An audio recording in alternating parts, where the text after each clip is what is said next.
Oh, hello there, everybody, and welcome to Roll with Advantage. It's great to be here for the next session. Roll with its advantage. Listen. I am. This is Joe's show. Don't you forget it. I drank a lot today, and it's starting to show. Ooh, anyway, yeah, it's Evrand. Let's roll the intro and get into it.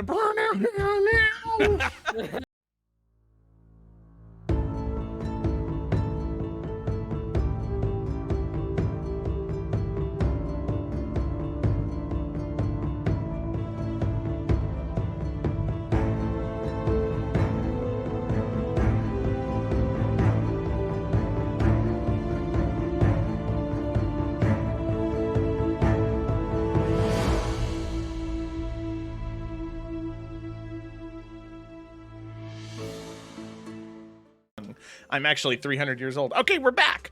Let's go ahead and dive into this evening's, days, whenever you're watching it. This is a live stream session of Evrand. Take it away, Jonathan. Oh God! Flawless I said this yesterday. as always. I think I said it yesterday. It's not just Evrand, by the way, that starts this way. It's all of them. It's every campaign. Is it? Okay. Yeah. Because God because damn it. I at thought least we we're were consistent. different. no, it's my fault. No. Exclusively my fault. The common factor in all of the campaigns is Joe. Yeah, so Yeah. they are this way because of me, but I like to think that makes them unique in the same way that my second grade teacher called me unique. And on that note, Rachel, what is the look for the night? Fucking Christ. It's Oh, okay, shit. Joe, because when I was in second grade, I got invited to the Reach program, and then the next day when they came in to get all the kids, they're like, "Rachel, you can stay here." Oh, Anyway, today's makeup. let's Basil. never mind. Let's have today's episode of Evrand just be real life trauma dumping. We just have trauma dumping. But yes, today is Basil. Boom. Aw. Good. Amazing. With a Like a- haircut. With Like a winter haircut. theme, too. With a You- haircut yeah, you're- and a nose ring. I am okay before you guys ask. You were just really dedicated to this week's look. I, She Like, had her hair in permanently the ponytail and used the dedicated. razor blades. yeah. Oh my god. Can I Her just hair actually say got I'm caught really on something and glad. the razor blades cut it off. Yeah. Yeah, I'm just really glad that this is like still an ongoing thing. The hair Razor blade thing? razor blade? Of course. Yes. Look, all I'm saying is like go on Amazon, get like order fake razor blades, and then What? put them in your hair Okay. before the session and show up that way. Do That'd be not pretty tempt me. Well, I just did. So, anyways, let's do the summary. This is so unhinged, as always. Night to Um, the bathroom. Stop. Wow. How dare you at him like that? How dare you do that? Yeah. To be clear, I'm in a hotel room with other people, and I'm just dedicated to D&D. So I'm Do they know hiding you're in there? the bathtub. Yeah, they know I'm there. Can you imagine? You're in a hotel Oh room with my people God, I and snuck you into don't someone tell else's them. fucking room. You Oh just my say, I'm God. busy in here. Go use the bathroom in the hotel lobby. Someone's in. Anyways, whoo. This week's summary was going to be Ryan, but unfortunately Ryan is no longer in the campaign anymore because of stupid life. Life sucks. I thought you were gonna say no longer with us, and I was like, I was going that way, and I was like, don't say that because that sounds bad. Yeah. Ryan is still with us. He's not in the campaign. Yeah. But Have we started the summary yet? Nope. Okay. Trying, Joe. That's but, awesome. Before he left, he did write his final summary for the campaign. I will be reading it for everybody, not in the voice of Gideon because I suck. Okay, there was a lot of baggage there, Jonathan, and I need you to move on. Hey, look at me. It's ball time. Oh, all right, Love this summary. Ajax, I don't Dong know Rider, if I let's can do actually do this. Session 23. We good? Cool. My illness proceeds at a rapid pace, seeming inclined to catch up on months of festering within me. I had hoped that, as I had shown no signs, that perhaps I was created in a way that would have avoided this disease. I should have never allowed luck to enter in any of my calculations. Gak remained with me while the party went to go speak with Vay's father. We spoke, and after receiving a cane to help me travel, we made our way to Vay's family estate. Meanwhile, the rest of our companions were getting introduced to Vay's various family members and explaining the situation. Vay's father, Shen, congratulates us on our work so far and then explains a bit of the history of the rifts and his connection with them. He was one of the first rift wardens and has lived for thousands of years. We learn that the rift that has opened is connected to the abyss. Rain makes a personal connection as the city described, connecting it to that of the Akunai people. Shen wants us to do research in closing the rift. To his knowledge, which is extensive, this has only been achieved once before. Seems like a party will be making their way to Hillgrove in search of this individual. Vay is rewarded for his work and granted an artifact blade that will aid in the search of these rifts and the knowledge required to close them. It's a journey that I'm sure they will all excel in. As lunch is adjourned, focus was soon shifted back onto me. I showed everyone my leg and explained the toxicity of my blood, elaborating on how I've seen these symptoms before in other creations. None had survived their illness to my knowledge. As much as I want to continue on this journey, I merely can't. I will collapse like I did earlier today, and the party would be forming around my defense, not our objective. The only reasonable strategy is to remove myself from the board. Besides, there might be a chance for me here. I'm not certain, but I believe my best chances are to remain here. The party has a hard time accepting this, but they do anyways. They are reasonable people. There's too much at stake to put on hold just to make sure that I'm okay. And while I didn't voice it, the reality is I still might not be okay. These people might just be making my death more comfortable. Still, a kindness unto itself.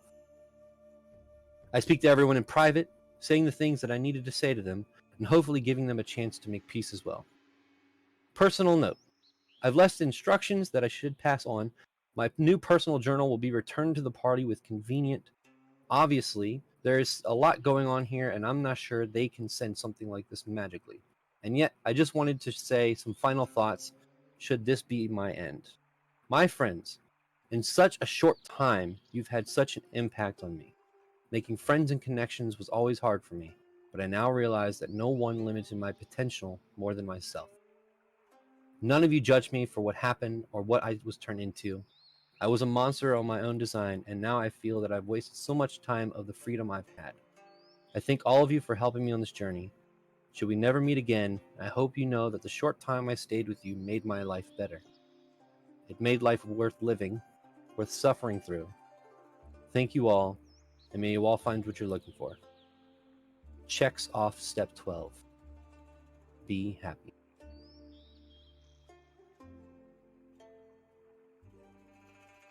As you all have made your way out of Vay's room after each individual conversation that you had with Gideon, Gideon says to the party, I'm going to go to the court dealers and check in. Let me know before you leave. Of course, yeah.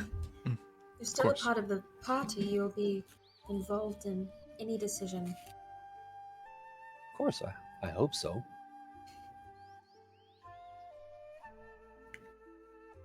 I'll see you guys later. And he walks out, leaving you all there. It is still midday for the party. Vay, you hear a familiar tap on the wall. And you look over and you see your sister there. Can I have a conversation with you? Of course. Yeah.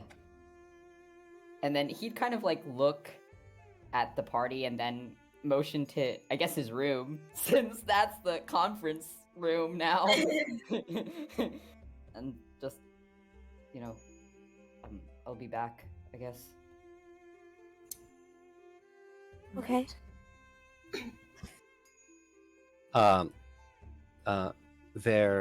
Leads you down one of the long corridors away from the room.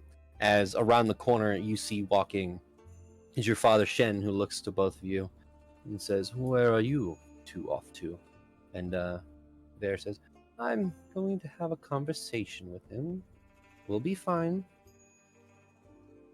All right. She's Have holding me fun. hostage. Help, help. I can't. And he just walks by. There's a slight smile on his face, and he kind of puts both of his hands behind his back again and just starts walking in this very noble stance. As he walks around the corner, the rest of the party, there's like a couple minutes before he actually gets there around the corner to you all. Are you guys doing anything? Talking amongst yourselves? Yeah, I would say probably just not, a good ways away to not eavesdrop, but not far away enough to get lost. Like, this isn't our house. So. Yeah, I think Yursa is still kind of like wiping her face from all of her crying. But she doesn't have much to say right now. She's very reflective in this moment. Yeah, same with Gak. The rest of the party sees Shen walking around the corner. As he looks to all of you, he says, you can see he had this like purpose of immediately talking to you, and then quickly reads the room, noticing everyone's emotional state, and goes, "I have some things I need to talk with you all about. Am I interrupting something?"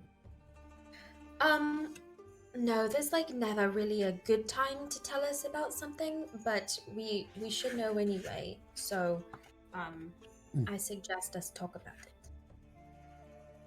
Very well. Yes, sir. I have things that, if you can, I'd like to discuss with you. Absolutely. Rian, I believe Veet would like to see you downstairs. Of course. The other two, Basil, Gak, you are more than willing to join myself and Yosa or Rian, or make yourselves around the castle. I know that Ada wanted to speak with you, Gak. At some point. Well, if no one wanted to speak with me, I might just go to the library. Very well. Shen just stands there waiting. Well, where are you going? Me? Yes. Well, I planned to walk around the castle with Yosa here as fellow Rift Wardens and discuss things. That's fair. It has been hundreds of years since the last Rift Wardens actually joined together, so there's much to talk about. Might it be okay if I stay in the library or You're go more than speak with your healers? Of course. You can do whatever you'd like, within the confines of our law and boundaries. Of course. Very well. Yes, sir, if you could talk now. Yes, lead the way. Okay. Real quick, where is Ada? I believe he's in the library. Okay. Cool. Do you remember where that is? Oh yeah. Very well.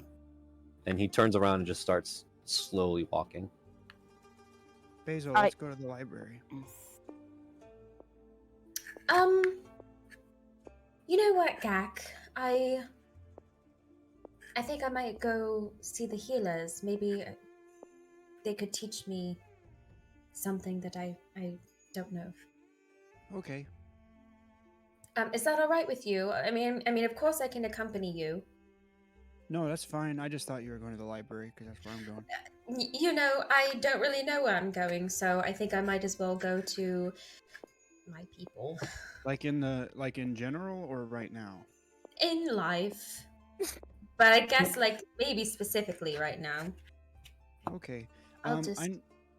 I know Ursa's already gone, but Rian and Basil, we should probably set a place where we're all going to meet up again. I think so we're that's not all just wandering. loose. Yeah, loose. Yes. Well, why don't we aim to meet back up in the library? Sounds Okay. like a plan. That's easy for me. There you go. And I suppose that if either one of us, if any of us see Vey or Yersa or Gideon, perhaps, just in case he does have something else he'd like to say, we can let them know to meet back in the library at the end of the day, just to touch base on everything. Cool. Right. I can always speak into my stone and get Ursa. It's a good Yes. point. All right. Bye. Going to have fun. Okay. Bye. Bye. Bye. Panning back to Vey and Ver, walking down the hallway, and I do have footstep effects just to make it cool. Oh wow. She doesn't look at you, Vey. She just the presence out of her peripherals, looking over towards you, walking slowly, holding herself high, and says, "How are you feeling?" Do you want an honest answer? Do you want a nice answer? Vey, I always want honesty with you. Of course, tell me whatever you want. I'm fine. This has all just been a lot. Very fast. If there's anything we know about Father, is that he is very not outgoing. He likes to get things done very fast. Right. You could say that. Of course, whenever he makes his mind up, that is the one and only way. So, seems that his mind has been made up. Right. I just can't help but think that it's a decision that was made a little bit fast, but what do I know? Truly. What do any of us know? I missed you. Welcome back. Although the circumstances are strange, I'm still back. Yeah, Vey will kind of do the thing where he like bumps shoulders with her, and just, yes, I wish it was for a longer time. It's not here and gone again. You wish you were away longer? No, I wish I was staying for a longer time. Ah, that makes more Yes, sense. I was about to be very impressed with you. You think I would willingly spend more time in Valamine? You're crazy. I've heard some parts of Valamine are very beautiful. There's mud. There's mud all over, and I don't wear shoes.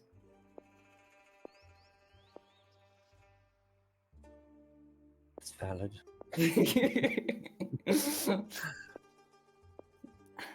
I missed you. I missed you too. I didn't. Yes. How are father and mother taking everything? In what regard? I mean, I'm sure they're not happy about the situation, but they're putting on a brave front. So Are they putting on a brave front, or do they really think that this problem is solvable? Well, I think it's a bit of both. Mother, of course, being the stronger one, she's not phased. Shh. Father has. I've seen cracks in his demeanor. He seems very stressed. It seems that things were quite sudden. However, over the past couple of days, realizing that you were going to be arriving soon, he had been planning things quite vigorously. Talking with Ada, getting things done. I think this is a long answer for your question. I think he is at peace currently with the idea of everything. Well, that's good at least. Also, how could you not tell me about the bird? Did everyone know that, and no one clued me in to the fact that there was an ice bird? Yes. Well, now don't get angry. Father wanted to test your friend. Oh, wonderful. All right. And where did he go? Which way? Which direction did he go in? The opposite of us. Oh, maybe we should make a U-turn. Ugh, no. Look. Again, Father's distressed, and although he does seem to trust your friends, he had to make sure that they were able to protect you. Look, they didn't die to Isle Rose. They must have some capabilities. And also, don't get mad, but Mother intends to put your friend Rian to the test. Where? Right now? I don't know. Oh my. All of you are so. Faye, look, your friend did mention training you, which, of course, being that Mother was the one who trained you, she got jealous. I really don't. I hope. You think he'll she- survive? That is a good question. He's old. I think his bones are brittle, and I'm just worried about that so deeply. That's more of a joke than anything. He's a good fighter. I just think maybe there should be witnesses there, so I agree. I think that, well, maybe we should make our way over to the courtyard. I think that's where it's going to take place. Say where it's going to be an event. No one knows about it except myself and Father and all of us. All of us, yes, all of us know. All right, so it is an event. All right, we're walking that way then. You still... I still asked you the question of how you're doing, and I don't think you answered me properly. I am doing as well as can be expected. These people are good people. I think they have all the ability to be a force for good in this world. I'm just worried they're going to die before it happens.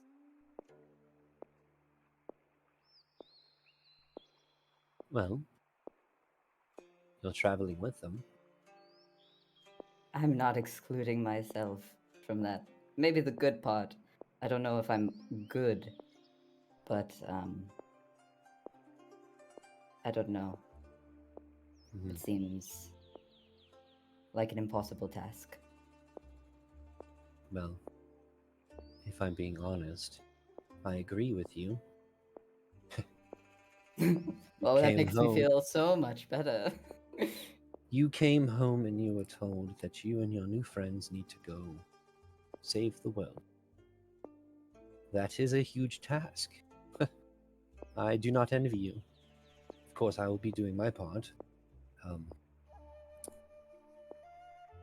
I am going to be traveling with Ada to the Everfrost on his journey. Of course, after he gets back from, well, with you all. Right. That's worlds away. Ada can teleport, so not really. Yes, he's doing new things. New sparkly things. It's wonderful. He has grown fanatical in his arcane research.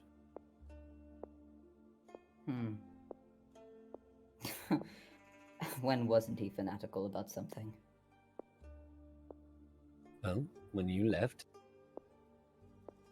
he created new magic so he could talk to you. You can see that Vey, like, he almost purses his lips a little bit, but you can see, like, I guess, like, the tips of his ears turn a little bit blue as he, swallows and just... Well, I'm glad for it, because otherwise I wouldn't have been able to yell about the bird to someone, and I would also have had to do this with people that at first were strangers, so... Yes. He's good to me, is what I'm saying. That's it.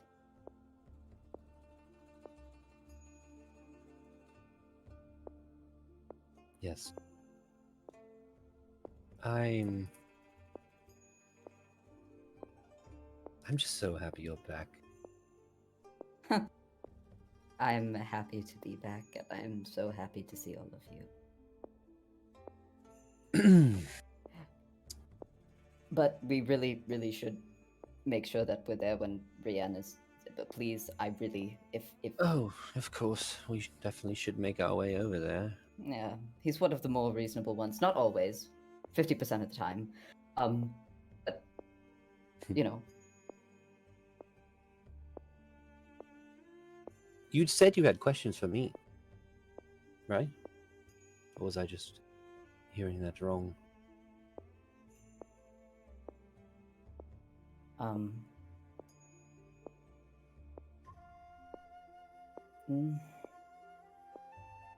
I guess it's fine. My questions have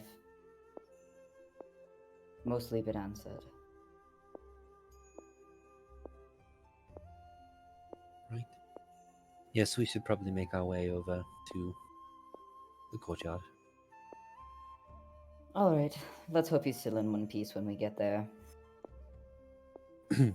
And you all have traversed most of the east wing of the upper half of the castle. Well, I say upper half, the castle's about 5 stories tall, and you're on the second. So, to get to the courtyard, you'll have to finish out the east wing, go downstairs, and make your way back to the center, back portion of the castle. So as you all are making your way back, we pan over to Shen and Yrsa. And I don't think anybody else accompanied them, right? Basil, you went to the healers. Gak, you're going to the library to talk to Ada. Rian, you're going to find Veet. Okay.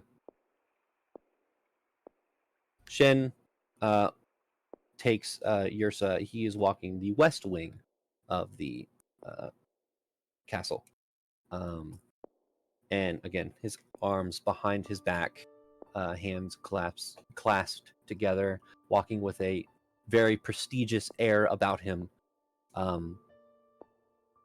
Again, doesn't make eye contact with you, just looking forward as you all are walking. And as you're walking through this palace, you're seeing beautiful statues lining the hallways and paintings of the family of the Silver Childs, and it's quite beautiful. You can see out the window of each of this glass wing of the castle. You can see the mountain ranges outside and the aurora borealis kind of like cresting in the air. And Shen goes, "It has been some time since 2 Rift Wardens have stood in the same spot."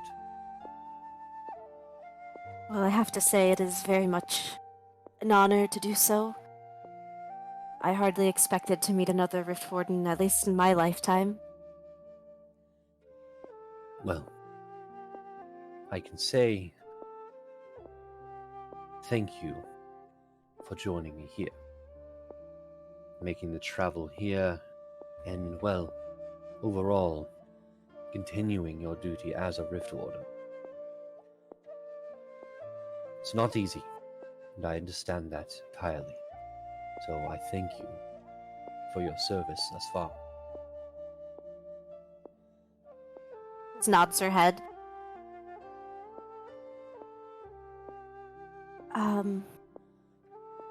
I know how isolating it can be. So I feel as though I should be the one thanking you for, again, for letting us into your home. I understand the dangers better than anyone. But I will say, there was a time before my people and our little village had to hide away. There was a very beautiful time where we could be friends and welcome in the people from miles away. But it doesn't seem like you can trust many people nowadays, does it? No, not at all. There is a handful of people that I trust in my life. Even other Rift Wardens are outside of that circle. That's not to say I do not trust you, Yursa. To say that my guard is up to everyone that is not in my family. I know of the place you speak of. You're from Lunaria, right? Correct. If there is any other warden that understands our civilization, our family, and my griefs towards the Empire, I assume it would be you.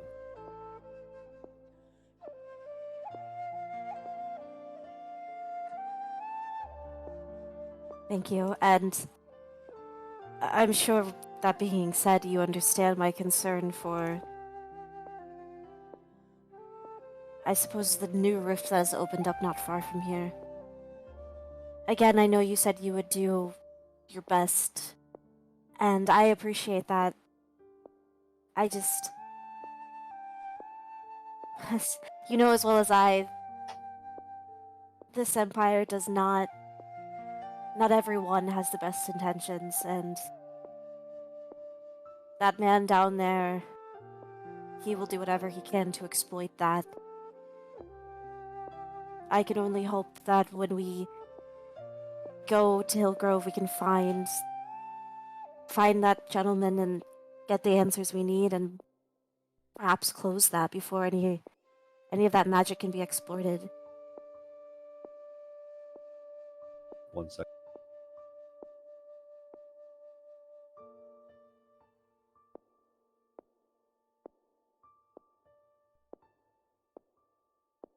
I like to think Shen just literally held up a finger. Hi! Yeah, Shen holds up a finger because there's someone sitting behind him as he's walking through the castle, and he's like, "What the fuck?" He says, "Yes, sir, I meant what I said. That I would try to do everything in my power to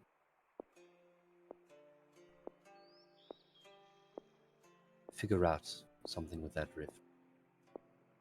But again,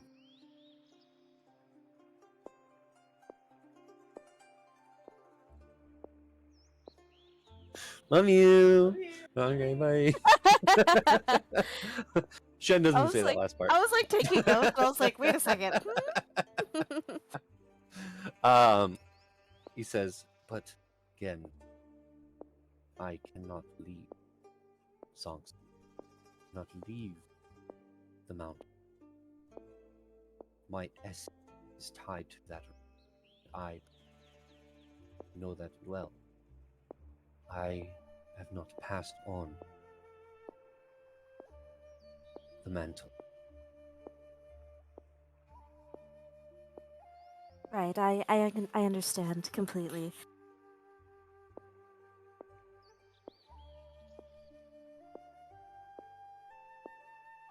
With my son, Ada, taking up the mantle of Rift Warden. In the meantime, before that happens,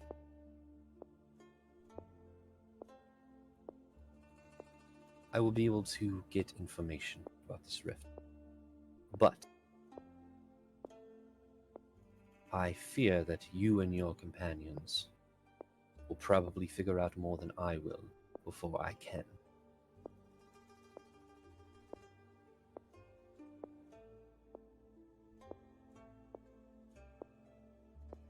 Well, if this wizard has that information, whatever we gain, we will certainly share with you. I'm just hoping we can find him.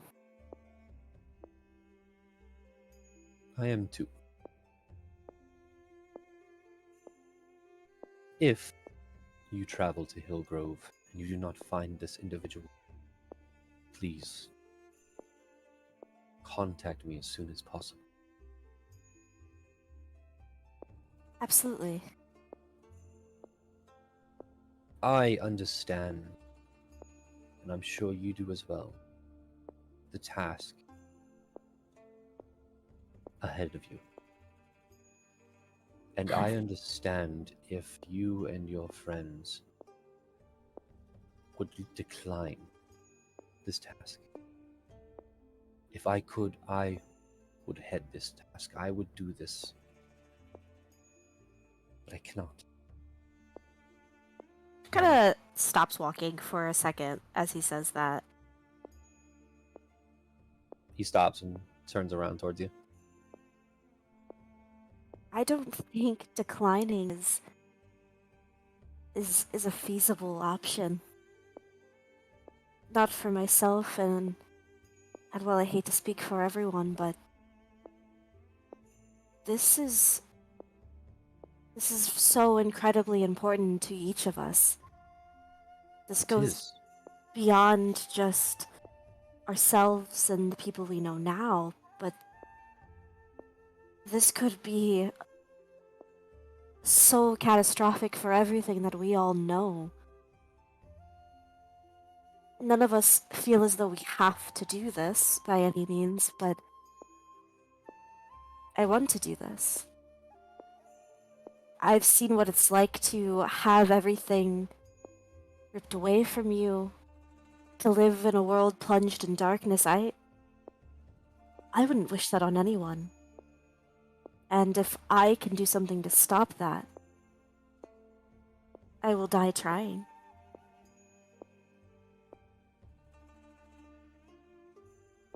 He nods, and he says,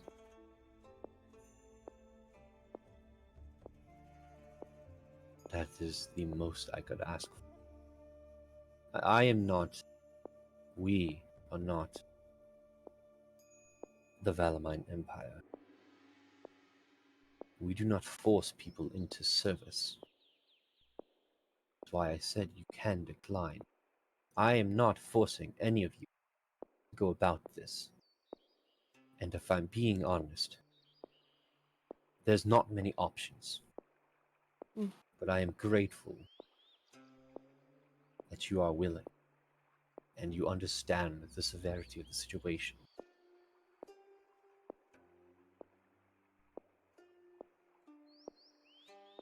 She nods and she smiles softly, and she'll kind of continue to walk forward whichever direction he was going. She just really wanted to make that point. I have something for you. Um, and as he says that, you've seen what he's wearing. He has no pockets. So like he said, he has something for you, but like It's just, where does he keeping it, huh? and you watch as he extends his hand, and as he's snapping his finger, this item appears in the air and kind of slowly falls into his hand. It is about a foot tall, like squarish triangular stone with not a foot tall, probably like 6 inches tall. Foot tall's a little bit bigger. It has like this crackling blue energy, but also these slits that are carved throughout the stone itself. There's blue like engraving around this stone that kind of like looks like fragments kept together by this energy, and there are runes on top of it. And you see something that looked like this. Ooh, it's pretty. He holds it up and he says, "This, courtesy of my son Ada, is a rift stone, gate stone, whatever you would like to call it. While you are holding this stone and within a certain range from a rift, you will immediately know which plane of existence it leads to." Whoa. As he hands it over. On top of this, I'm not sure where you'll be able to get one, as I do not have. There are items throughout the world, magical, known as tuning forks. They are rare, but they allow you to now travel the planes. This can change the tuning fork's general location. Most of the time, those items are attuned to one plane of existence. This stone will allow you to change its attunement.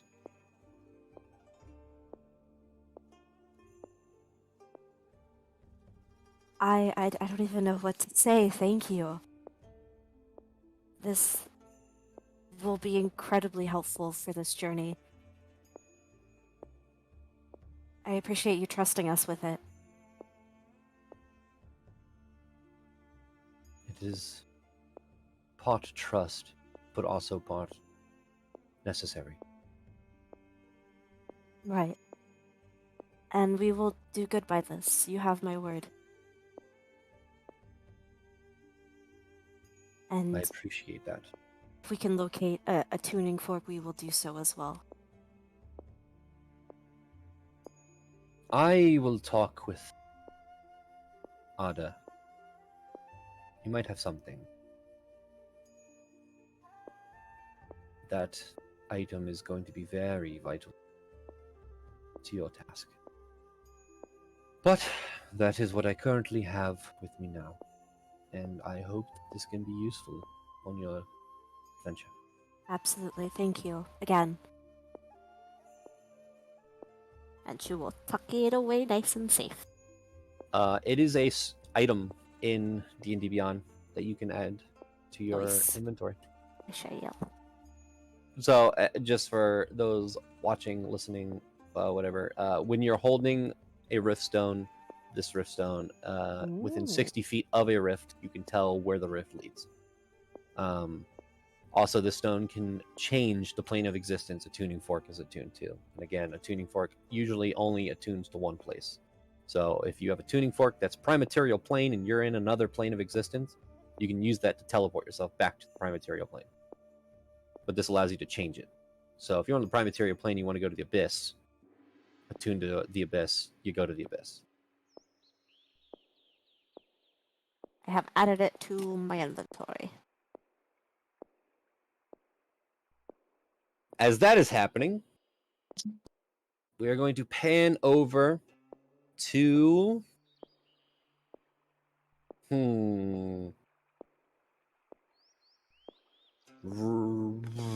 Joe, Nick, first one to raise their hands. You're the next person. All right, cool. Oh, dang it. Shit. Thought I could get him on the slow draw. Psych him out. I'll do it. We pan over to Gak. Gak, as you make your way down the staircase back into the library, you see a very familiar figure of Ada, who is reading through a book next to a unlit fireplace. Hey, Ada. Closes the book, looks over. Oh, hello, Gak. Your dad said that you wanted to talk to me? Yes, I did. Yes, sit down. Yeah, okay. So, I have heard about you and your spellcasting abilities in your book. I'm interested. Tell me everything if you want to. You don't have to, but it'd be nice. Okay, I do trust you. Thank you. Yeah.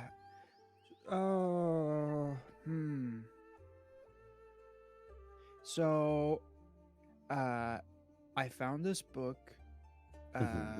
back home with my family, and it was in the woods. And Gak is gonna very slowly explain everything, and he's probably gonna try to go through his entire journey as well. He'll just start okay. and so then Dio and I got on a boat, and I was a pirate, and then I went. He's just gonna go through. As you say you're a pirate, Ada says, hold on. You're a pirate? Yes. You're under arrest. So, real quick. So you said that I could tell you stuff, and I said I trusted you. I'm kidding. I don't care if you're a pirate. Okay, good. Continue. Okay. So, yeah. Then he'll go through. He'll skip past a lot of stuff. He'll just get to the book stuff then. So, that is so fascinating. Can I see your book? Yes.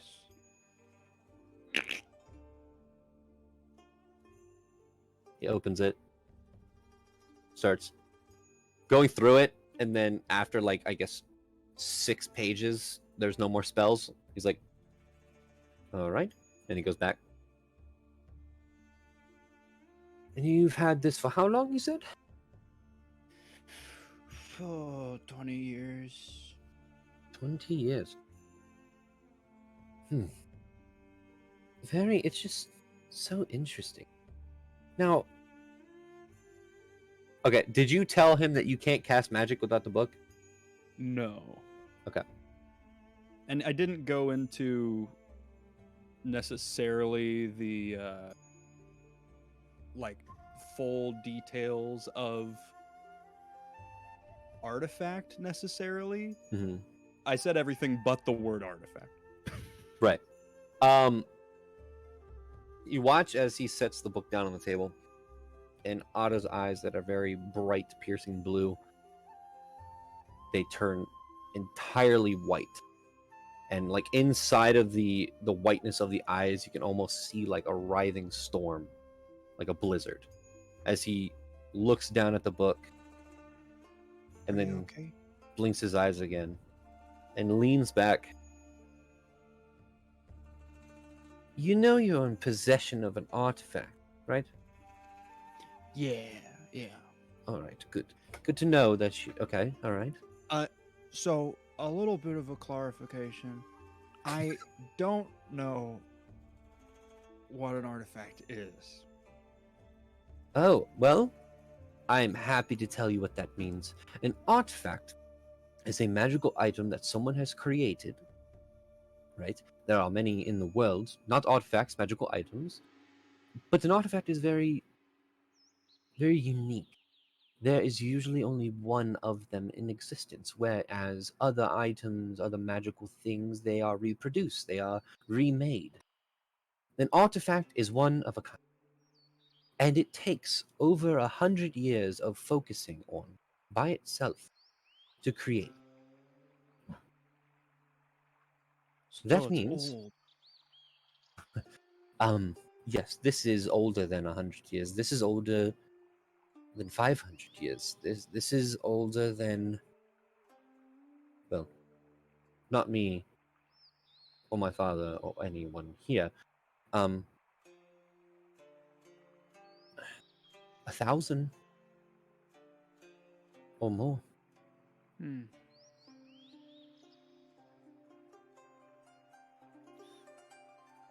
That's kind of cool. It is very, very cool, Gak. Very cool. I know a lot of books. My mom and my dad has some books, and they only had it for just a little bit of time. But like the pages start to like fray and stuff. And this one, like, it's being kept pretty well. That's what magic items do, Gak. They do not diminish over time. They stay the way they are forever. Well, until they are destroyed. They can be destroyed. It is very, very, very hard to do so. That's good. And you said you've got this in where you lived in Syria. Yeah.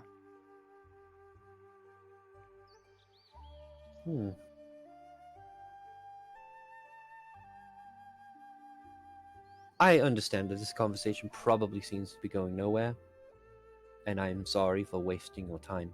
Oh, I was no. just curious. I have this innate ability to feel magic around me. I picked up on your book quite fast, and I was quite interested in it.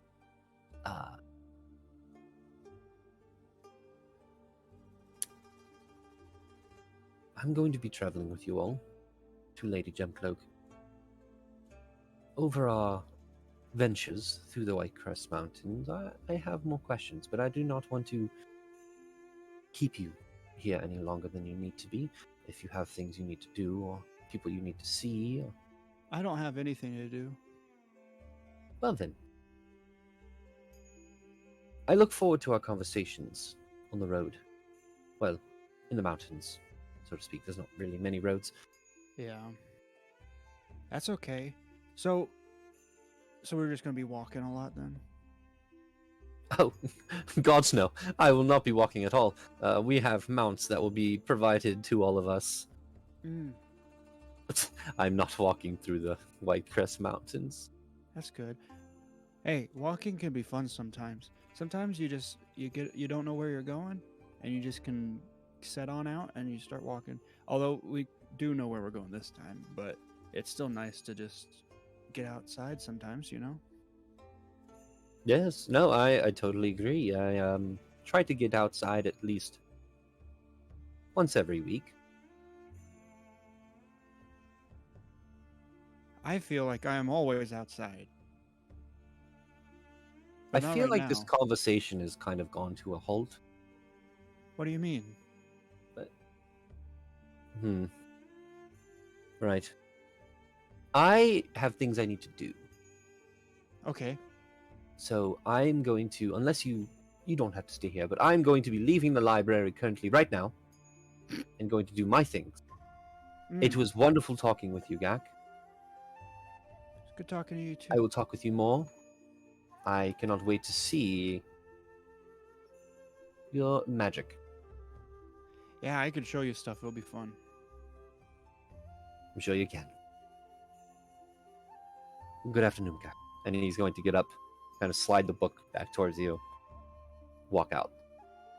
Gak is just sitting there, and he stands up like he's about to leave. And he just kind of stands there. And then he sits back down. I'll wait for everybody else. As you're sitting there, that all-seer owl thing just looks at you. Don't worry, I can't read, so I'm not gonna be looking at any of these. You watch its eyes flash like a red hue, and then the fireplace next to you, the lights, Oh, thank you. and its head turns back, and it starts moving books. We pan back to Oh God. Basil. You are almost at the healer's place. It's a long walk from the castle to the healer's place, the court of healers. Ada is walking out, and he runs into Ver and Vey as he looks at Vey and kind of catches up. You know your friend's in possession of an artifact, right, Vey? Yes, I'm well aware. And you didn't tell me? You just figured not to tell me at all?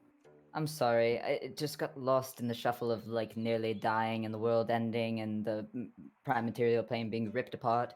There was just a lot actually that was happening. Well, some things are more important than all of that. Oh my god. Yes. All right. Some things are. Yes. Yeah. So his book talks to him too. It's like sentient. All right. Well, he failed to mention that part. What do you mean sentient? And It, like, Bear says, "Oda, could you please calm down?" Sorry, sister. I'm excited. Go on, Vey. All right. So it has like it talks to him. I don't know the details really. I'm just kind of there when they have conversations about it, and I'm the one who expresses the fact that I think it's absolutely probably a terrible thing. That it's a bad idea. It has a like a whole thing. It's like an origin story. I'm sure Gak could tell you more if you asked him directly. Not going to lie, I like Gak. He's very open, very He's really hard to talk to, isn't he? No. I asked Really? him all of the questions I wanted to ask, and he kind of told me everything, except for the sentient book part and that it talked to him. But he just he told me he was a pirate. Did you know he was a pirate? Yes, I knew he was a pirate. Look, if we're going to talk between each other in our dreams, you need to tell me these things. You know what? Sometimes I think they're dreams and sometimes I think they're nightmares. Anyway, if we can circle back to the whole book thing, we're now trying to go make sure that Mother doesn't kill Rian. So that's Excuse the me? next. Yes, you didn't know it's an event. Ver says, I thought I told you. Ver, Look, I had a lot of things going on. I'm apparently going to be the next Rift Warden. I gotta go with them to Lady Gemcloak, and then I gotta go to the Everfrost. Look, I didn't hear that you said that Mother is going to beat up your friend, Vey. I mean, here's the thing. The most unforgivable part of this is that no one warned me in advance so I could watch. And I'm really mad at all of you for that. So, walk faster. Walk faster. All right, and Ada kind of picks up, and Ver's just like, it's really hard to walk faster in heels. And as you guys start power walking to the courtyard, Rian, you are making your way to the courtyard, and the only reason we're not going to pan over to Rian is because that's going to be a whole ordeal. So we're going to go pan over to Basil, who has finally made her way down the staircase, spiraling staircase of the white stairs at the White Castle that goes down. Burger. Dude, there's a fucking White Castle here, dude. Ah, God, I hate White Castle. Try the new Impossible sliders. Clip that. That was funny. Basil, you make your way down as you're walking through the city of Sangsa. Yes. You feel the every so often as you're walking through the street, which is right next to the flowing river.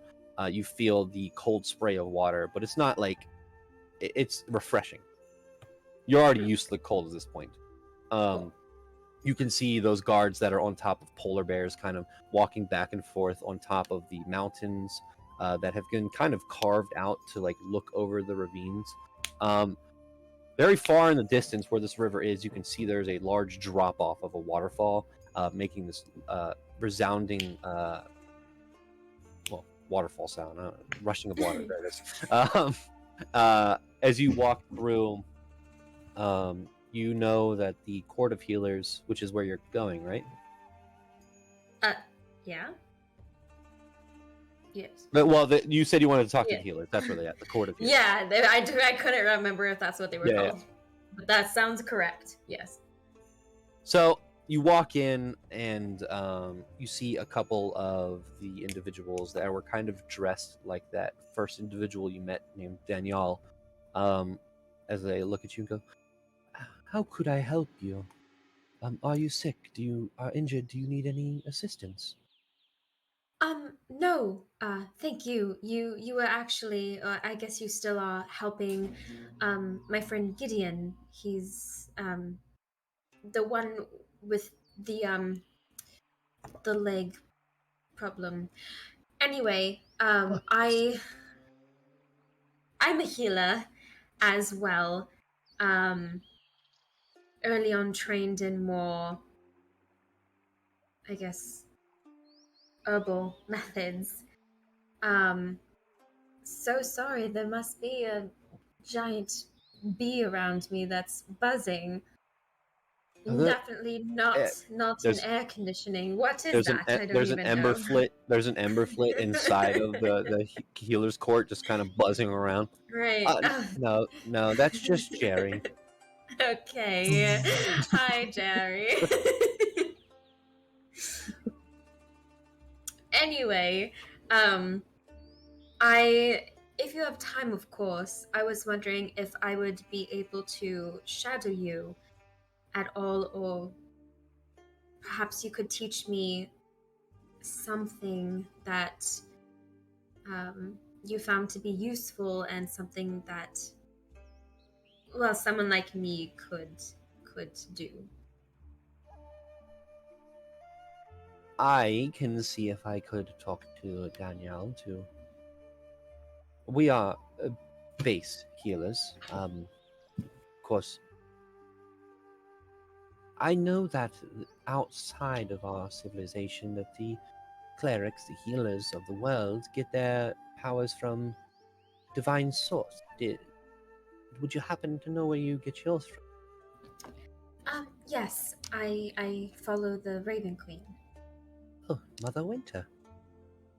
Yes. Well, you have chosen a great deity. Thank you. Our magic does not originate from the divines as yours do.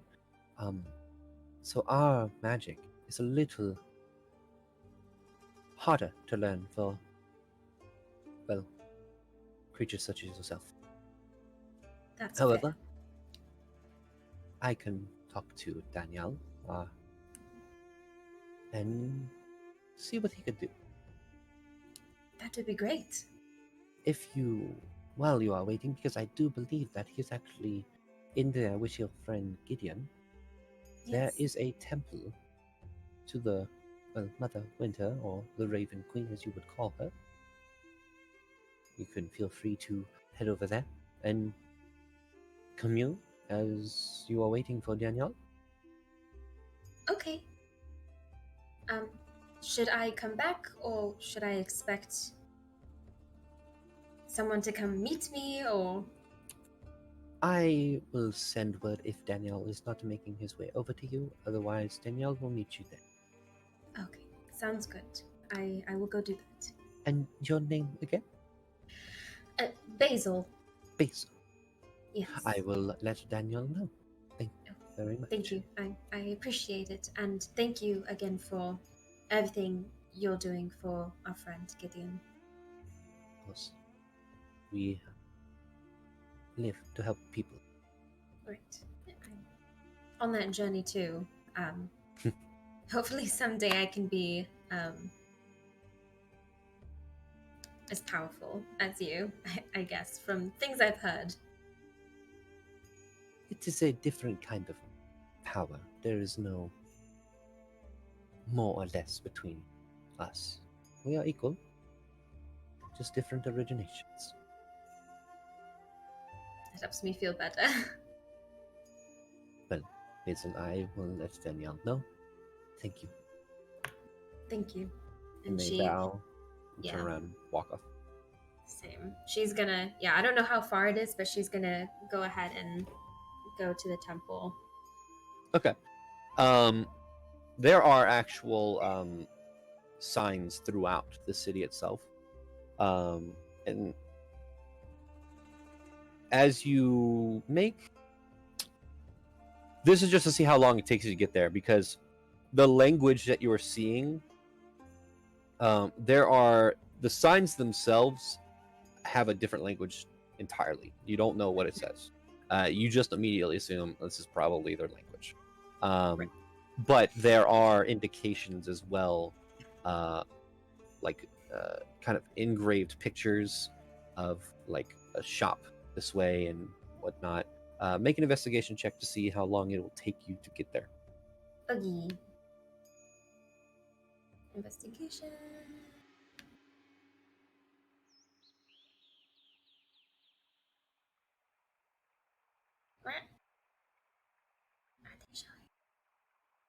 It popped up on Uh, D&D Beyond, oh. I saw, for 17 but it didn't pop up It on did, Foundry, which is very 17. weird. I don't know why it's not, but 17. You might have to do the Beyond 20 thing again, where you have to click it. Maybe you just have to click your extension and then it works. I think. Ew. I think. But you got 17. Yes, I did. Okay. Yeah, it takes you about 20 minutes to find it. Oh. So as you find the temple, you can see this beautiful. It's not a tower. It's not a massive building. However, in the side of the mountain itself, kind of like a statue coming out of the mountain, there's a carved raven out of ice and stone that is like protruding out of the mountain itself, that is looking down to an archway underneath it that leads into the mountain. That's pretty. That's the only indication you get that it's probably the Temple of the Raven Queen here. I'm just gonna go ahead and walk there. Okay. You head in, and there are plenty of people inside of here that are worshiping and communing. You can see that the walls themselves, it is a large circular room that's kind of tiered. As you walk in, there's a circular platform that then goes down to another platform, and then another one that kind of like tiers down into the mountain itself. And the walls are carved out in this like windows almost. It doesn't look into the outside. It is darker in here, but they're carved enough that they have these magical lanterns and candles in the indents in the walls themselves. The top of the cathedral in this mountain has been hollowed out, and you can see that there's only a sheet of ice above that is letting this light into the temple itself. And it is, as it hits the floor, it kind of like crests and makes like almost like this watery effect over the floor and like the ceiling and the walls. In the center, there is a large, ornately carved raven that looks like it's taken flight and like flying up in a spiral. There are mats on the ground for anybody who wants. There are many mats on the ground for anybody who wants to sit down and commune.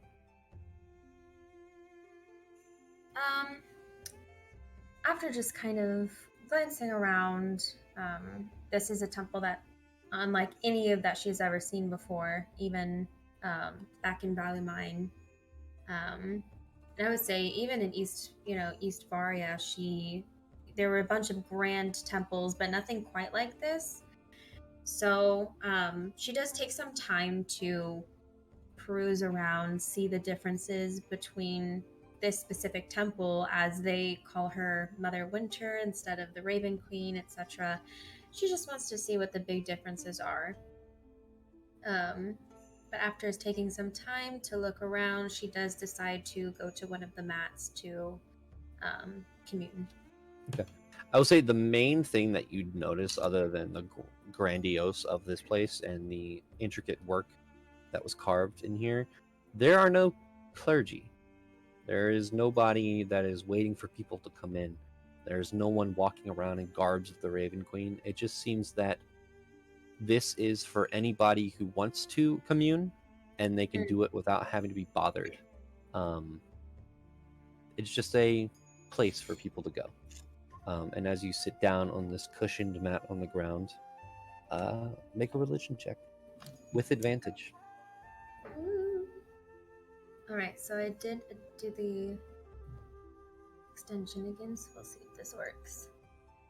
Religion. Is it working at?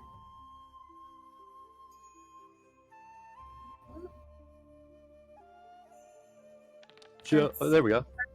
Okay. First one is a 17. We'll see how the second one goes. 17. Okay.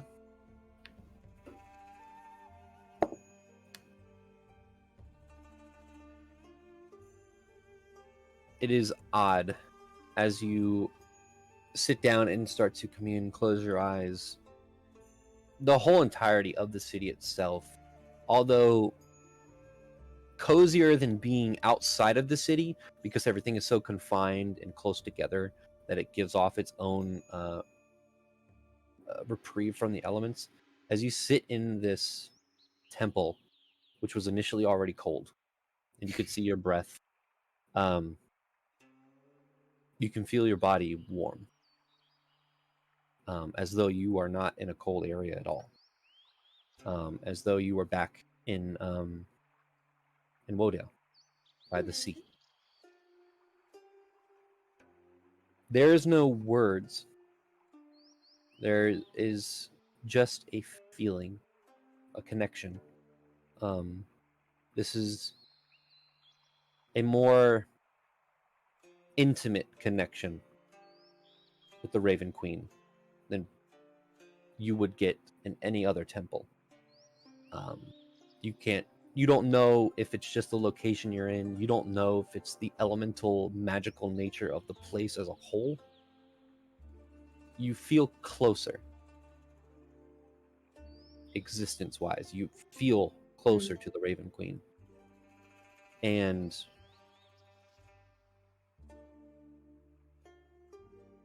you open your eyes and you see all of your friends in front of you. And they're smiling at you, Basil. And you can see these gold threads that are woven around everybody. And there's a sense of revelry, a sense of peace, of joy. And through your time with these people, and through your time on the road, leaving your home, and all of this anxiety of what's happening back there, and the tasks set before you, you watch as your friends kind of fade, and there's a long road left behind them, a long lit road. You can't see an end. There's a beginning, and that is where you're standing. But you feel this sense of purpose. And you watch as all of the threads kind of grow into a golden black writhing of energy raven on the road. There's no, you can see through the raven because of all of the, it's like taking just like wires and making a sculpture of wires, except with these threads. So you can see the holes through the raven as it looks back to you with this golden eye, picks up and flies down the road. And you get a sense of you're on the right path. Where you are headed is where you are supposed to head. What you have been doing is what you are supposed to be doing. And there's a sense of relief and a feeling from this connection of pride. And as you open your eyes after this commune, you look down and your hands are slightly glowing. Your hair was kind of lifted up a little bit as it fades back down. And you, for a second, saw all of the threads of everybody in this room as they fade. And you feel a boost in energy and power as you are level 6. Yay. That was nice. Panning back, Rian. Yes. Sorry, buddy, you've been sitting tight this whole session, No, but now it's- we're back to you. It's okay. I'm just nervous. You should be. Oh, that's awesome. Where are you headed? Well, I'm going to the place that I was told to go. Which was to find Veet. Yeah, to find feet. Okay. All right. Yes. All right. Cool. Yep. So, walking through the halls of this castle, you run into another one of those owl-like creatures in one of the hallways as it looks at you. And then turns and walks back down the hallway. Okay. You get a sense that you need to... You walk around for probably 15, 20 minutes. Mm-hmm. And you run in, you hear footsteps around a corner. 2 sets of footsteps. 3 sets of footsteps. You start walking faster. You're like, okay, there's someone down there. I need to talk to them. I don't know where Veet is. Mm-hmm. So I'll just, they have to know where she is, or, whoever this is around this corner. And you walk around the corner and you see Ver, Ada, and Vey as you run into the 3 of them. Hello.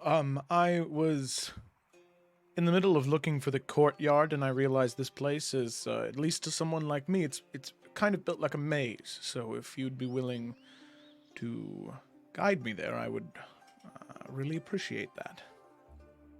Oh my god, he's alive. I can't believe it.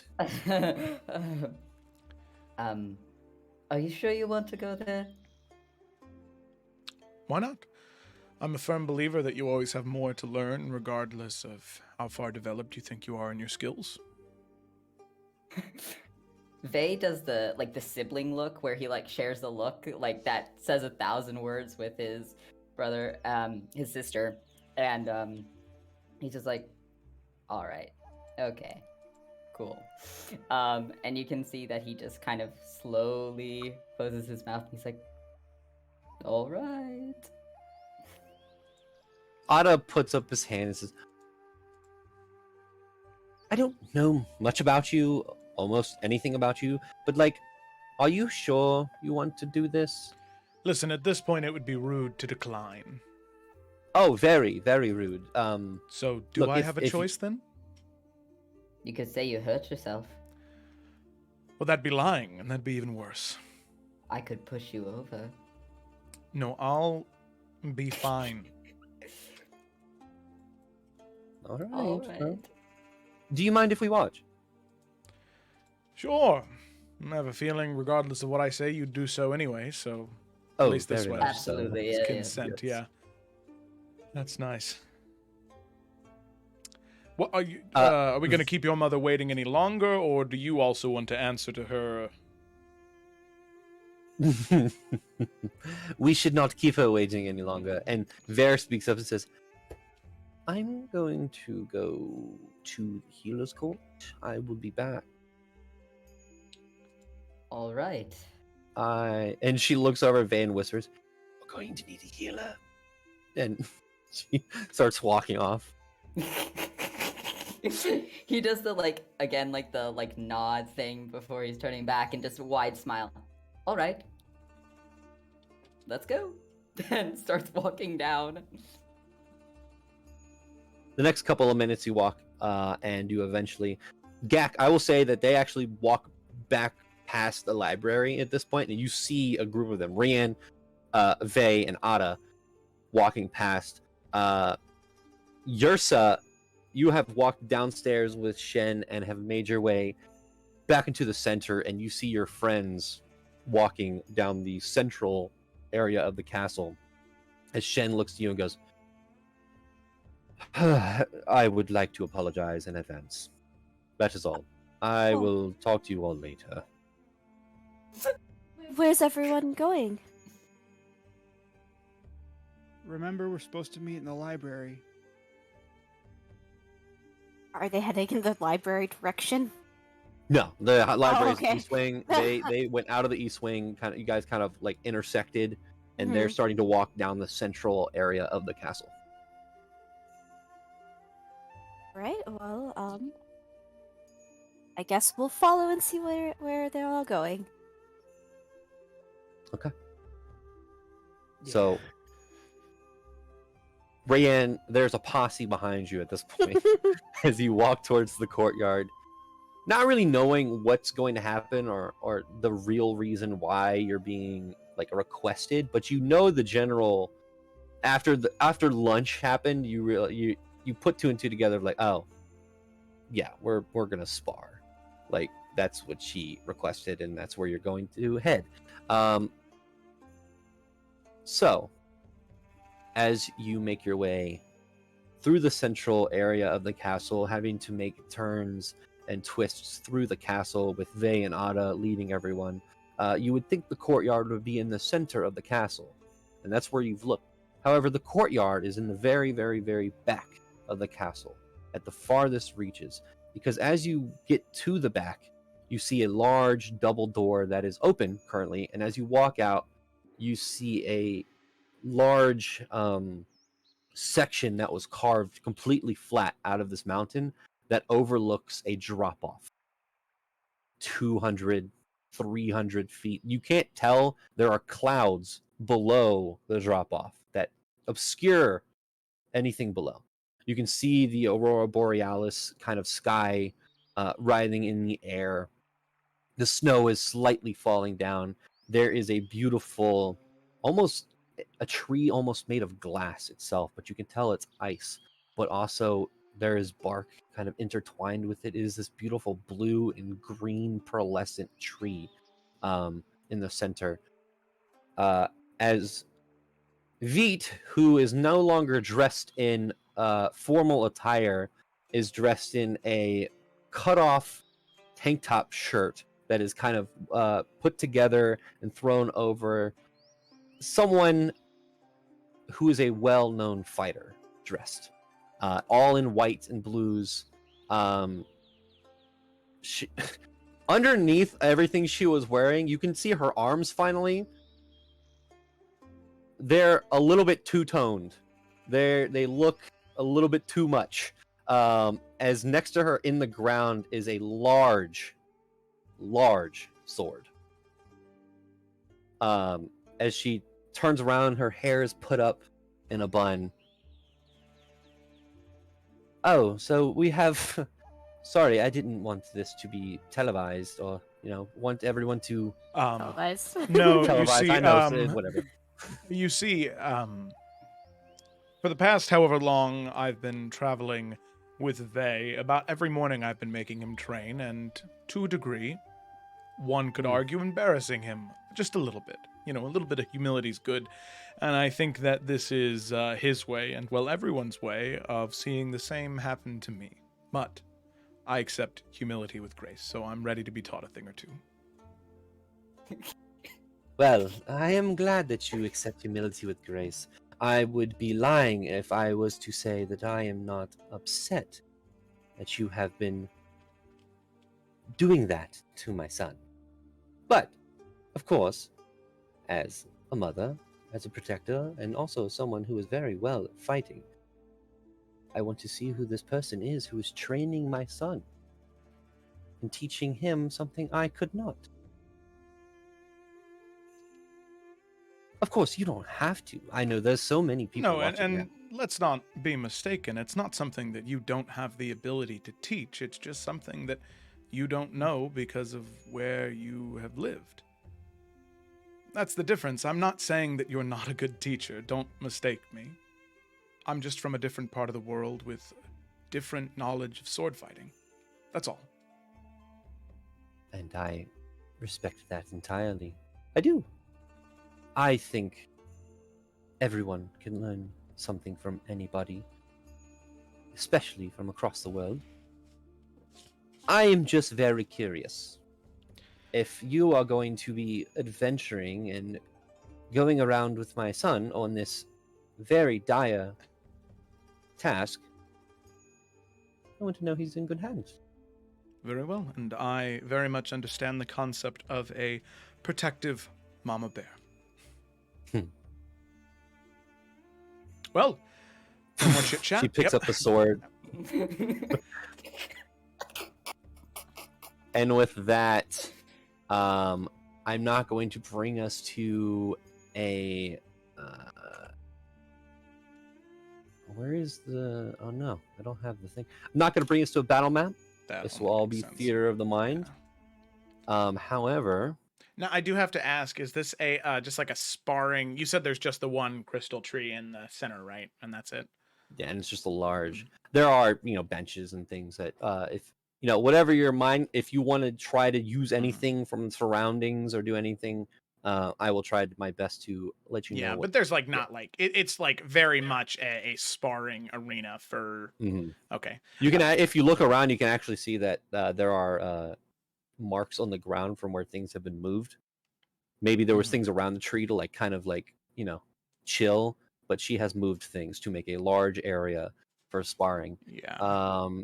I'm trying to find. I don't think I have it.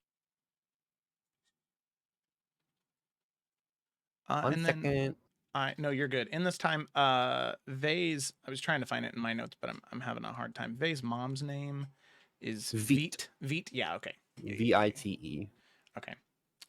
He will just kind of look around and say, "So, Veet, I will just ask briefly before we get started.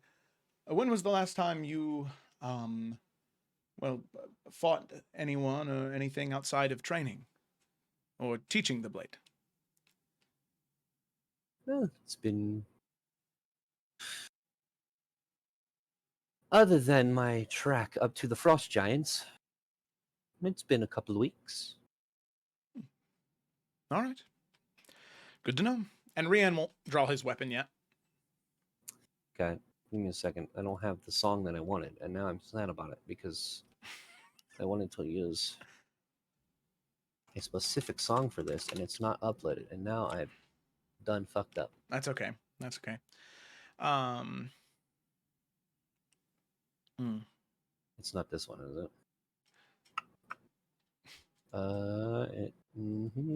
Sorry. I want you to know that Vay has taken out a ration and he's Yeah. like passing it back and forth to it, Yeah. like breaking off pieces for people as he like sits on one of these benches. Like he looks totally at ease. He also has the expression of, "Yeah, this has happened to me before. Enjoy." This is fine. Whatever. Massive glory. Yeah. Roll initiative, Rian. Okay. All right. Come on, Rian dice. Don't disappoint. Ooh, that is a 22. Okay. You go first. Okay. She rolled a 9. All right. So we're gonna test the waters here real quick. I will say, as you are the first one going, normal sparring, if you hit with an attack, we don't deal damage. Yeah, that's fine. It is you stop your blade and reset. So this will be almost like a skill challenge of a fight where if you land so many, we'll say if you land Well, I don't want to say 5 because you have a lot of attacks. We're gonna say if you land 15, and we'll go from there. If that's too small. Oh my god, 15 hits? Okay. Well, fun fact here. So, how far apart are we standing right now? Like 20 feet. 20 feet? Okay. Yep.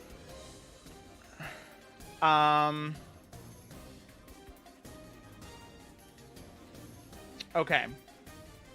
First things first, he will activate the might of the Okunai just for the extra range and the advantage on dex saving throws and dex checks.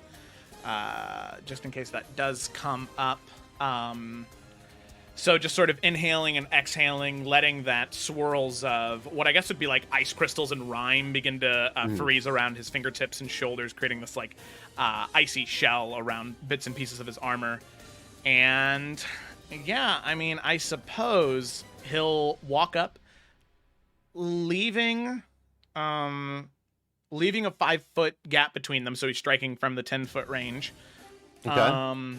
And I'm just gonna test the waters. I'm gonna make 2 attacks right off the bat, and we'll kind of see how those go from there. Okay.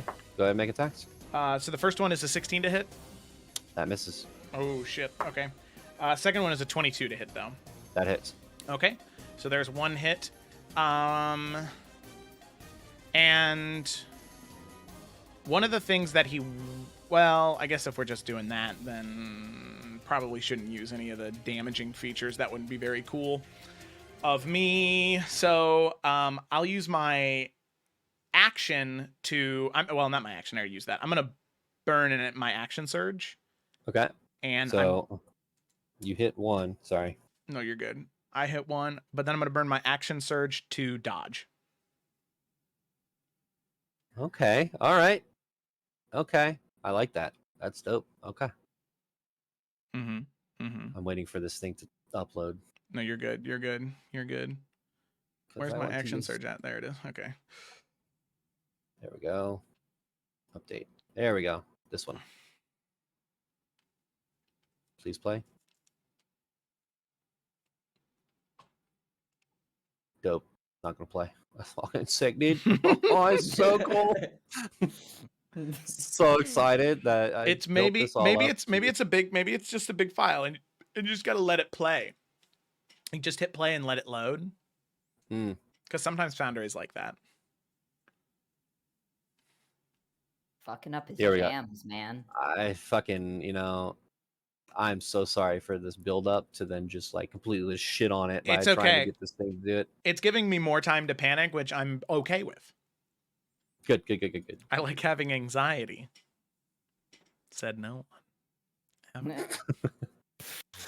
Okay, wait, I should get rid of this level of exhaustion that I gave myself as a joke. Okay, there we go. You sure you don't want to keep it? No, I'm good. Okay. Also, is Rian technically level 6 or level 5? We'll say for this you are level 6, but after this you will be level 6. Does that make sense? Just you've already leveled up your character. This is your level up part. Yeah, okay. Yeah. Where she teaches me how to have a favored foe and learn 2 languages. Shut up. Shut up! Shut up! You wanted to. Shut up!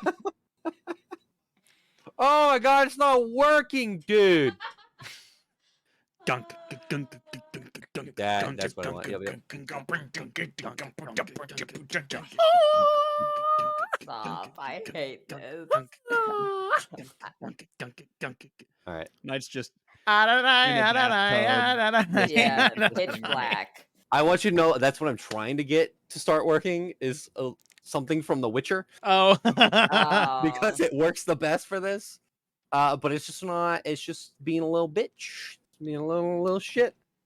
She's just going to while that's loading. I guess it's not. It's working. For me, it is. It is. Let's go. All right. Cool. All right. So as you struck out the first time, she kind of dodged it, and you used that momentum to kind of strike at her neck as she kind of pushes the blade away. As you take the defensive position, you watch as she grips the blade, that her muscles start to bulge ever so slightly as she is going to rage. Jesus Christ. And okay. she is going to quickly bring the blade up, and it's weird. It's like a great sword mix. It's like a Highland sword, except it looks like it's made out of ice. As she brings it up to attack you with disadvantage. Yep. Well, that's 2 16s. 16, so 26 to hit. Yeah. Oh.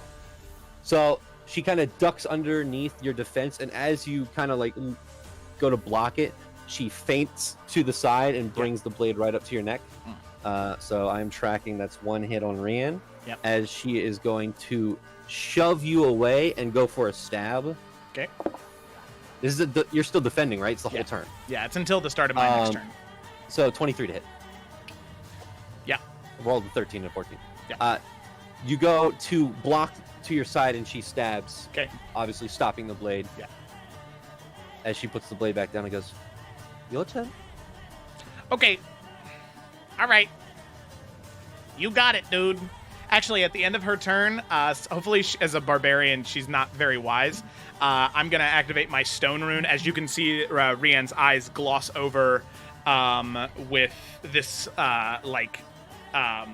granite texture as her eyes do as well, and I need to make a wisdom saving throw. Okay.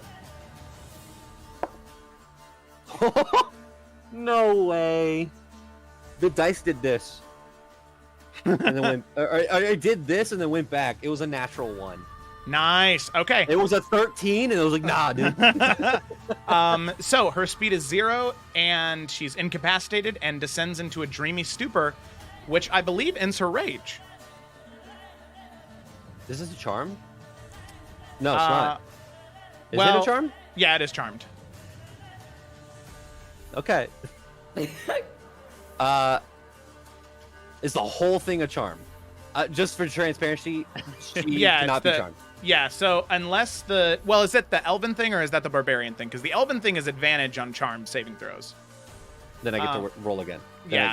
Unless the save succeeds, the creature is charmed by you for 1 minute. You can't see that. It's a fucking 2. I rolled a 1 and a 2. So, okay, climbing up the she ladder. got advantage. As you see, she relaxes her blade after those strikes, and her eyes gloss over white. And Vey, you see this as she kind of just like relaxes, standing still. Okay, all right. So that's cool. I'm nervous. I didn't think that would work, but I don't know if it changes anything. Oh god, because incapacitated doesn't give me an advantage at all. She just is. Well, yeah, it would give you critical hits, but this isn't a critical hit situation. No, right, incapacitated. No, that's not incapacitated. That's like unconscious or paralyzed. Incapacitated just means they can't take actions or reactions. Oh yeah, I see that. But it eliminates her next turn, and she gets to save at the beginning of her next turn. So Rian can just kind of wail on her right now. So I guess he'll just do that. Okay.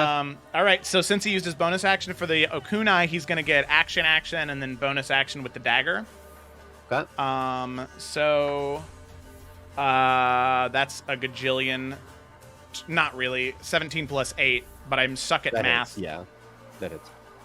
So that's 1 for you. Yep. And then second attack is a 17 plus 8. That hits. God, why do I suck at math? I can't do this. And then it's a stressful situation. The dagger is a 16 plus 7. Yeah, they all hit. Okay, so 1, 2, and then thrust. Yeah. Because you're not actually hitting somebody, it actually looks awkward to everybody else because Rian's just going. But like not hitting. He's just stopping his so it's like united her. Like you just like, oh yeah, there you go. Yeah. Okay. Okay, yeah. All right, that's it. All right. She's gonna make a wisdom saving throw. At the end of her turn. Yep.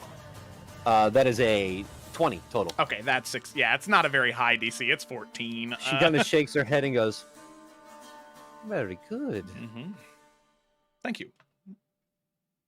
And it's Rian's turn again, right? Yep. Okay. All right. So she's still not raging, which is good. Let me double check something here real quick for this action. So is she raging right now?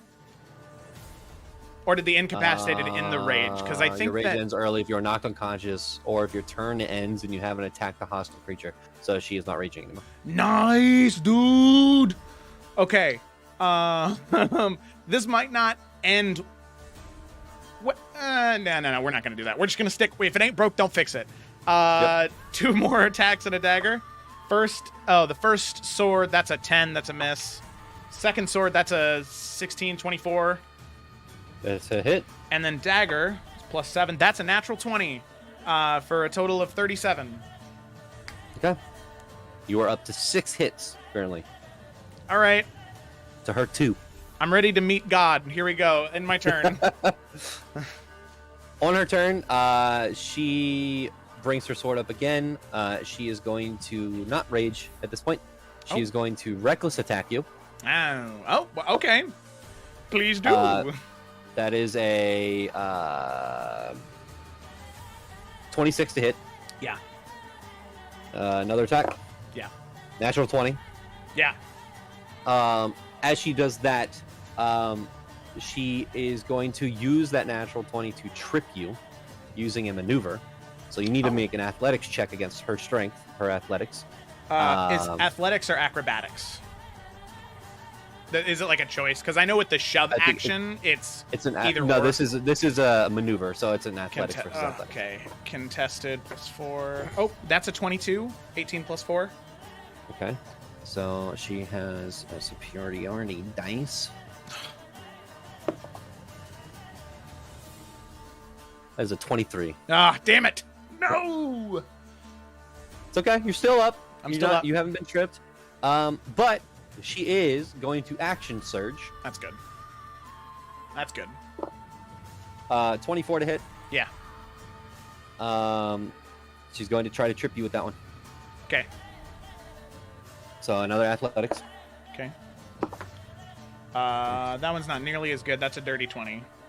Yeah, that's a 31. That'll do it. Yeah. Yeah, you're knocked prone. Okay. So this one, she trips you, and then she is going to get advantage on the attack because you are prone. Well, it's her last attack for her action surge. Okay. 21. Yes. Okay. Veet evens the playing field. You were both at 6. Okay. Now here's the thing. I think that all of those attacks should have had advantage anyway because it's reckless. So don't all of my attacks against her now have advantage? Mm-hmm. Okay. All right.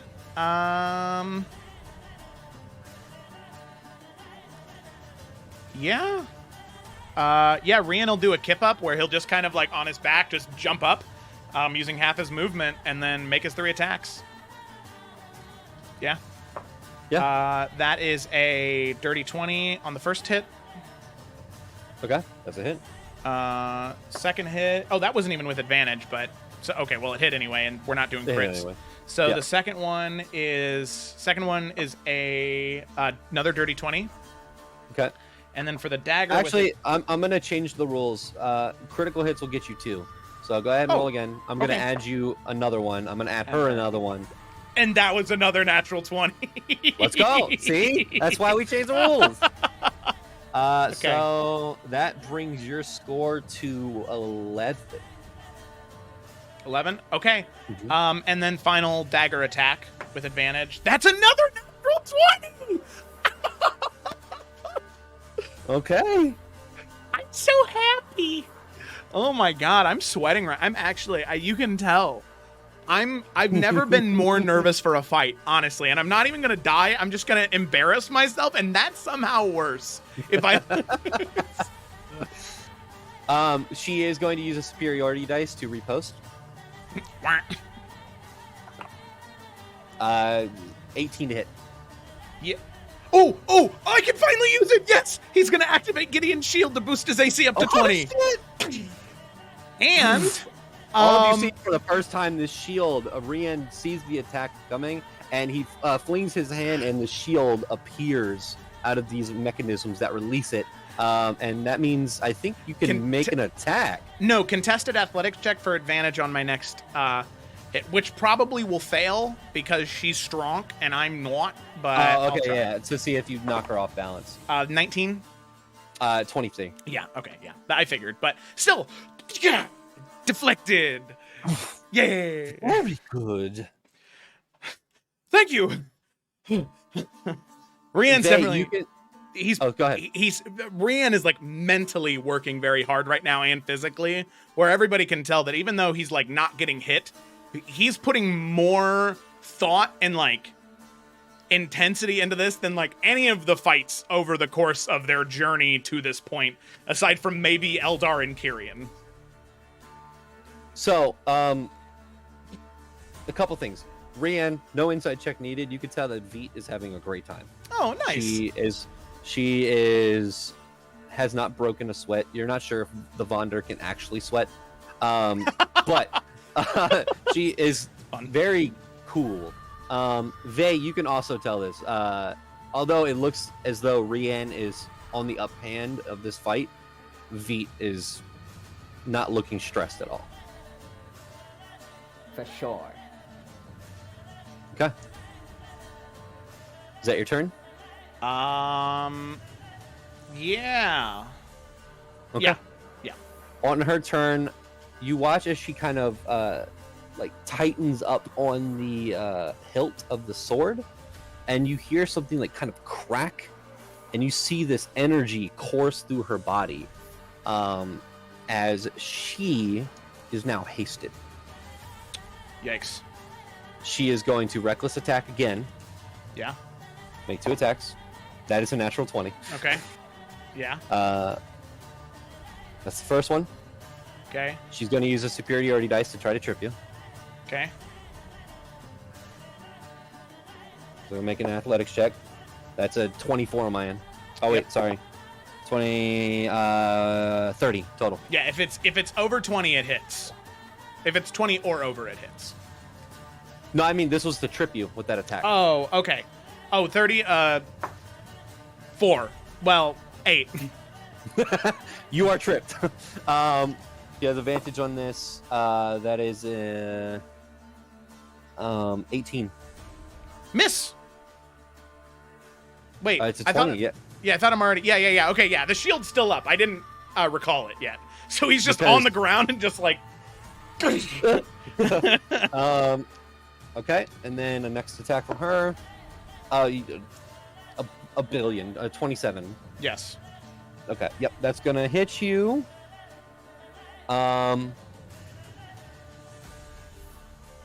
She's going to use her movement to run 45 feet backwards. Okay. Which means you would get an opportunity attack because you're right next to her on the ground. Yeah, and it would be disadvantage, but instead it's regular because of the reckless, right? Reckless. Yep. Yeah, well, because I was prone, but... So yeah, he will just sort of swipe out with the sword at her legs. That is a 24. That hits. Mm-hmm. Okay. Actually, no. Yes. Yeah. Her speed is 45. She can't use a bonus action to dash. So. Okay. So then it comes to my turn. Yeah. So she's 45 feet away. Mm-hmm. And it takes 15 feet of movement for me to stand. Correct. Now this is just a sword fight, right? Because any other circumstance, Rian would draw his bow at this point because he obviously can't catch up. Right. This is a sword. But, I mean, yeah.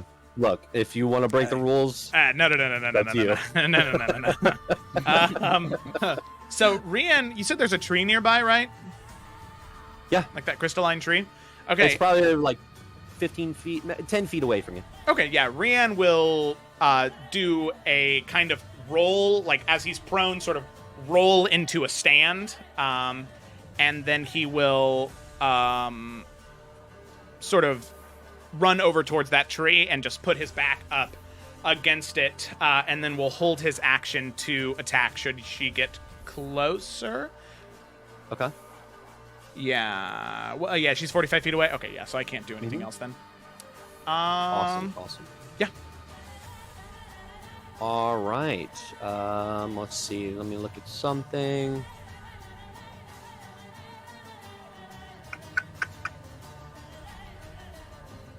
Yeah. Okay. So she is going to use her movement. Were you holding an attack or were you defending? I was holding the attack action for when she gets closer. Okay. She is going to. Let me look at something real quick.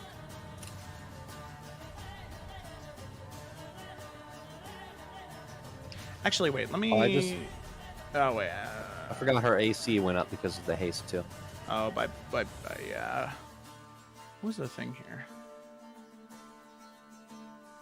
Site checks. So Kunai gives me advantage on. Okay, all right, cool. Well, we'll see what happens. Okay, yeah, she's gonna run over, and she's going to kind of crest around the corner and like try to take an attack at you, which means you can take an attack at her. Oh. So now your AC is just 20, right? Yeah, so AC. You don't have the reaction with the shield anymore because you're not putting it away. So it's just correct. 20. Yeah. Yes. Okay, so that is not nearly as high. 19. Nope. Our AC is 20 because of haste. Same Z's. Right. This is attack. 29. Yep. That hits. Again, she is going to use a superiority dice to trip you. Athletics check. Okay. Oh, shit. Drop my dice. No. Ooh, that was bad. 12, 16, 18 total. That is a 19. 15 plus 4. Okay. I rolled a 2 on the dice. God, she's I so rolled a 2 strong. on the dice and she still got an 18. Oh my god. Okay, so that was her trip attack. She's gonna attack you. That is a 25 to hit. Yeah. Okay, that's a hit. She is going to use her action from the haste. 20. No. Hold on. 27 to hit.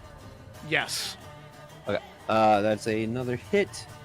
And she is going to run 45 feet away.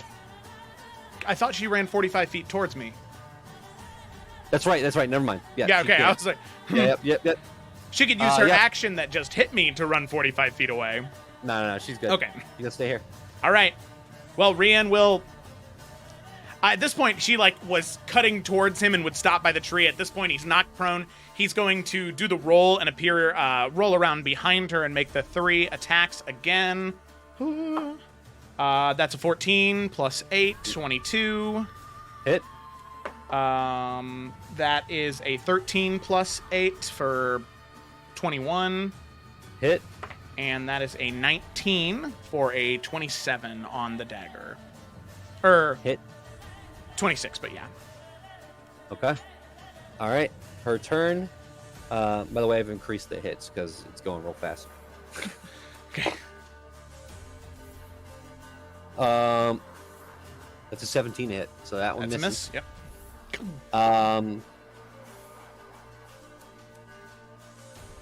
She's gonna do something weird. She's Okay. going to, as she goes to strike at you and she misses, she purposely hits the tree and leaves her blade in the tree, and she's going to grapple you. Okay. That's a contested athletics check. Is now on grapple, I get the option to use acrobatics, right? Yes. Okay. All right. So, luckily, That is a 26. so acrobatics. Oh, well, unless I roll a natural 20, that's no. Okay. So, I mean, that would be a 23, but nope. Okay. She is going to, as you are grappled, she is going to grab your sword, So she's grabbing your sword and she's going to try to pry it out of your hands while also trying to pile driver you. Okay. So this is going to be contested strength for the sword and not acrobatics, because this is her trying to pull it out of your hands. Okay. And you can roll acrobatics to see if you get, DDT'd into the ground. Okay, all right. Athletics. That's an 11, so the sword's out of there. She takes the sword and chucks it off to the side as it lands in the ground. Now make an acrobatics check against her athletics. Okay, acrobatics. That's 25. 22. Yeah.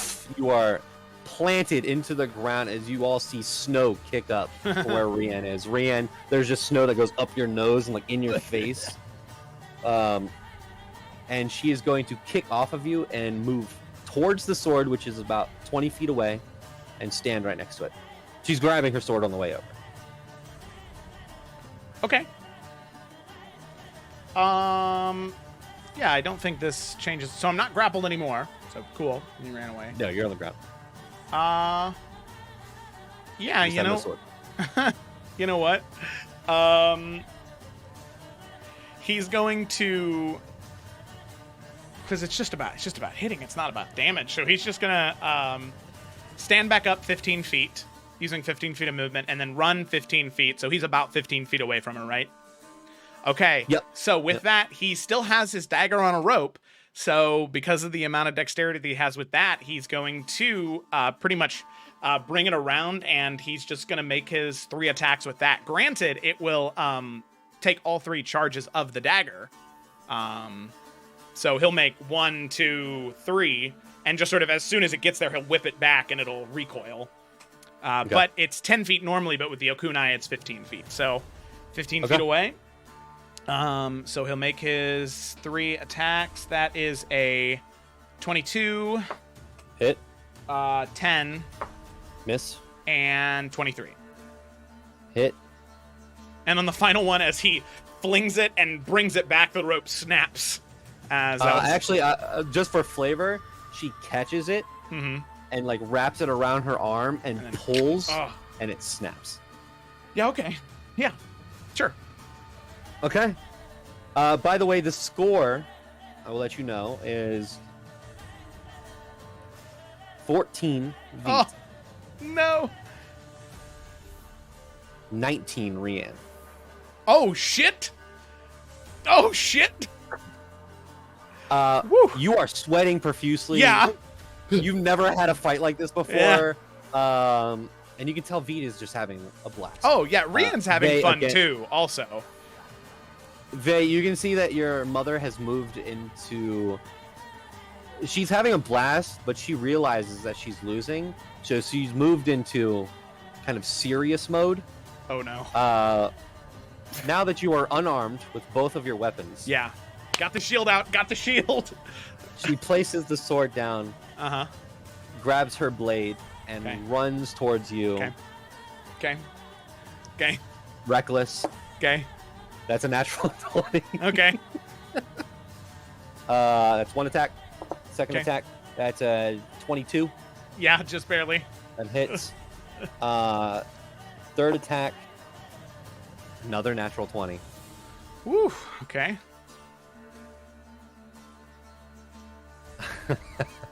With that, she places her blade into the ground, throws it into the ground, brings up her fists, and you are both tied at 19. Oh, and God. Tony wins this. So now... Is it my turn now? Yep, make Oh. unarmed strikes. Oh, Brienne. no. She's so much better at this. I literally have to roll a 19 or a 20. Because I'm not a strong boy. Okay. Wait, she was reckless, though? She did. Oh, these all have advantages. Okay, here we go. Wait, why does it say +4? Oh, I'm proficient in unarmed strikes because I'm a fighter. Yes. So that means I need to roll a 16. Still not great odds. Okay. All right. 1. 18. 22. Okay. So here's how we're gonna do this. Make your attacks. On the next round, she's going to try to meet whatever score you get this round. That's fair. That's fair. Okay, so first one was 18. I'll roll one more time to see if it was a nat 20. Nope, that would have been a 13. So then second one with advantage, 2, and another 18 for 22. So those are, he can only make 2 unarmed strikes. He doesn't. His fists aren't counted as light, right? No. Okay. Okay, so that brings her to 19, you to 21. Okay. It is her turn. All right. Reckless.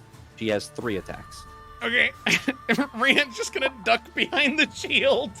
27 to hit on the first. Cool. No way. Oh, I'm sure. 17 on the second. Oh, he throws the shield and I'm sure he gets moved back 5 feet from the concussive force. He's like, oh, my arm, ow. She's going to use another superiority dice to try to trip you with this one. That's so fair. as this happens, you hit her, and these are sparring hits. It's really hard to just go oh yeah, it's they make contact a little bit, and she doubles back. She grabs your arm on the first one, pulls you in, and punches you straight in the nose. And as she pulls back, she goes, "I'm so sorry. No, this is And tries to amazing. trip you. Please. Oh shit. Okay. 18. For athletics, nope. 12. You get tripped. Oh. And she's going to kick towards your neck, but she's going to stop her foot as it gets there. Stage combat, yes. That is a 28. Yeah, yeah. She keeps her foot there on your neck. However, you guys are still tied. So it's up to you, Rand. Do you continue or stop? And he'll kind of, at that point, he'll retract the shield. And he'll kind of throw his hands up as he's down on the ground, and he'll say, listen, if we're both being honest, in a real fight, where we didn't have to stop our hits, you could definitely kick my ass. There's no doubt about that. I've had a really good time. This was a lot of fun, but if it's all right with you, I could really catch my breath right now. She removes her foot and holds her hand down. Ooh. And he'll reach up and grab it. She pulls you up. Oh my goodness. I gotta get me a sword like that. Holy crap. Whew. That was very impressive. I haven't had a sparring match like that in, well, a very, very long time. Oh. She looks over at Vey. I assume he passes the test. Vey does the the shoulder shrug thing, but you can tell he's enjoying the fact that Rian didn't get his ass kicked, You can the whole time, Vey. Initially you thought oh, mom's gonna fuck Rian up. It's not gonna be pretty. You can tell your mom was taking it easy. She didn't want to embarrass Rian in front of all of these people.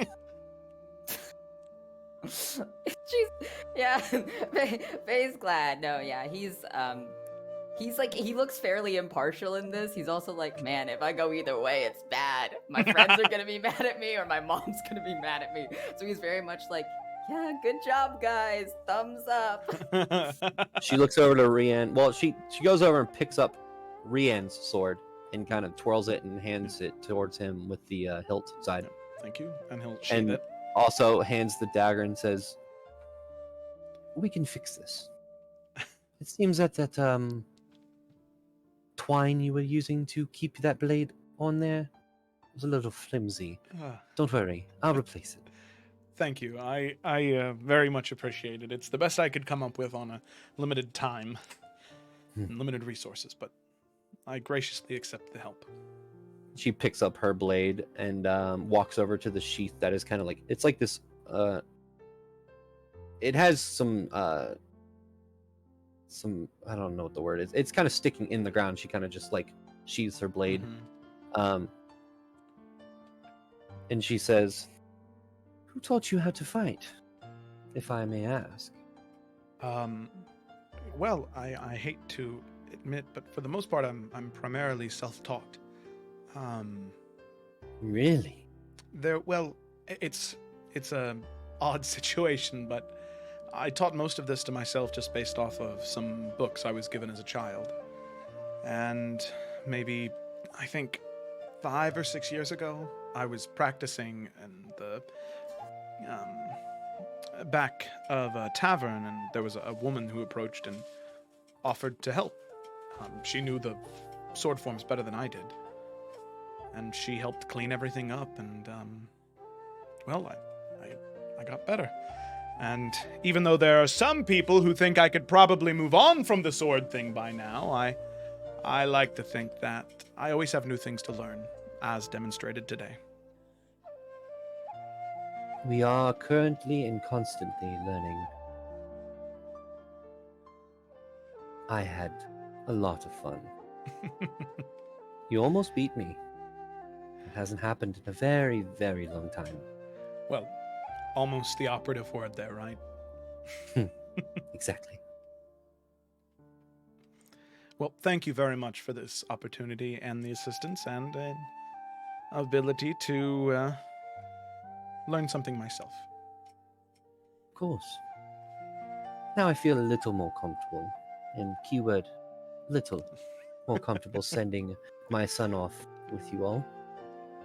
Of course, maybe once in a while Vay can teach you some things. Because, overall, I was his teacher. Believe me, although I haven't exactly let on so far, but he has taught me a few things. And he'll kind of look up to Vay and smile at that, and then back to his mom. Alright. I need to get changed. I feel gross. I had fun. And she picks up her blade, and like by where the hilt is, or not the hilt, the scabbard is, and just kind of like holding it off to her side, walks past and stops at Vay and Ada, and puts her hand on Vay's shoulder and says, "I guess that one at least will do." You can see that Vay like smiles, and it's all teeth, and just in their own ways, they all will do. I mean, if you have enough time, I'll spar with all of them to make sure they can. No, you don't want to do that. Oh, Actually. yes. I mean, I just it's okay. I think that it's okay. as he's trying to politely disengage the party from his mother, who's Ada speaks up. bloodthirsty. Ada whispers and is like, "Honestly, mother, that'd be really cool to watch. Not going to lie, but I don't think we have that much time." Gak and I have been training as well, if you'd like to spar with him. No, She looks That's over true, at I'm Gak. ready to tussle. no, please. Shen, who is there now, currently with his arms crossed, goes, "They don't have enough time, unfortunately." God, thank you for being here. Put him there.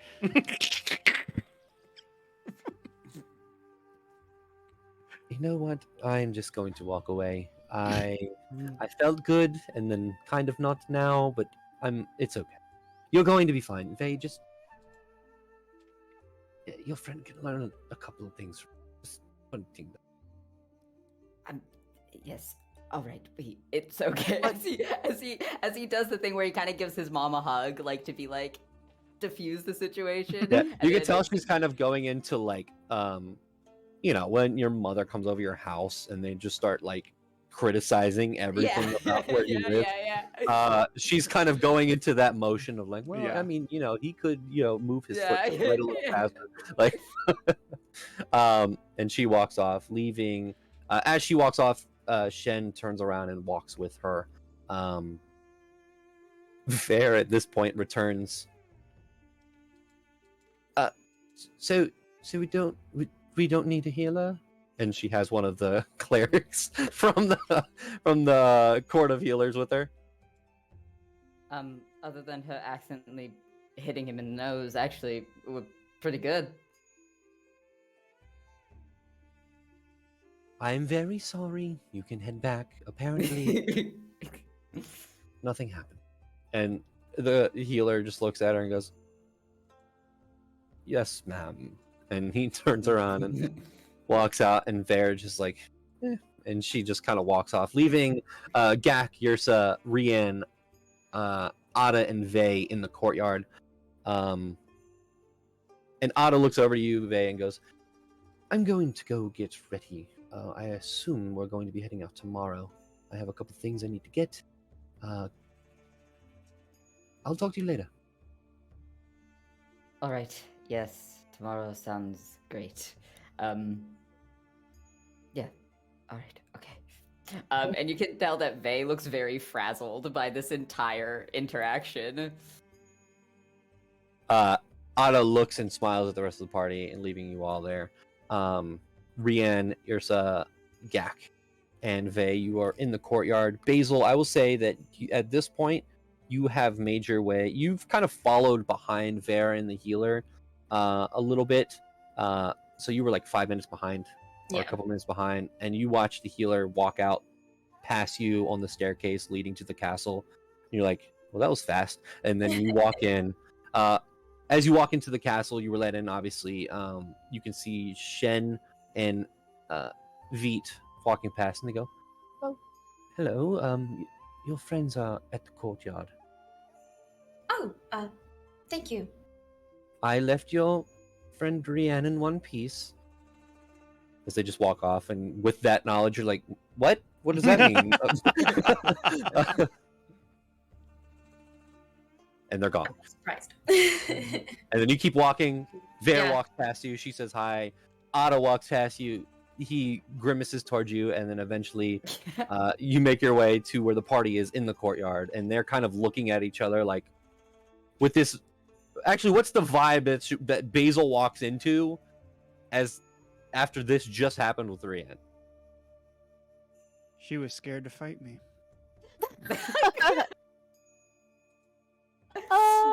I would say Yursa is probably like giving Rian like a look, but she's proud.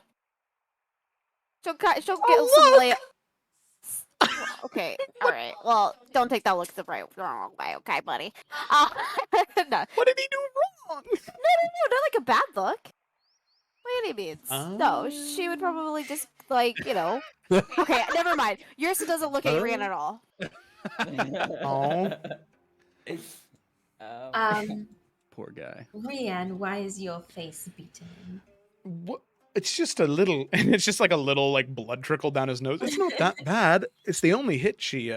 Why does he sound like that? It's not that bad. It's well, it's the only hit that was landed. Believe me, if she was landing all of her hits, I would look much worse. Your mother is quite the exceptional fighter. It's very impressive. That one hit, though. Oh my God. If it makes any difference, you did take 5 points of bludgeoning damage from it. Oh yeah, of course. Oh. Only naturally. He'll kind of like breathe. He'll use his second wind. Fuck it, and he'll just like, as his nose stops bleeding. But I'm fine though. I could definitely use a bath, that's for sure. But I had a lot of fun. It was a good time. Good. Was that all I missed? I guess it was a big thing. Are there any other big or little things? I guess. Oh, yes. Your father actually gave me this for all of us to use, and Yursa will show everyone the Tesseract Cube. He said that this will actually allow us to know what plane, if we are to encounter a rift, which plane it opens to. If we use this with a tuning fork as well, we can potentially, I'm not sure the best way to explain it, but reverse different rifts and I think there's a lot to that, but this will at least give us some insight as to what we're dealing with when the time comes. So, this box is going to help us figure out how to beat Ev- Okay. Yes. Basil, are you okay? What's up? Are you okay? Yeah, that was kind of trailed off there for a second. I think I'm just overwhelmed with I walk in on you with a bloody nose. Yursa has a box that glows that's supposed to help us. Gideon's leg is how it is. Hmm.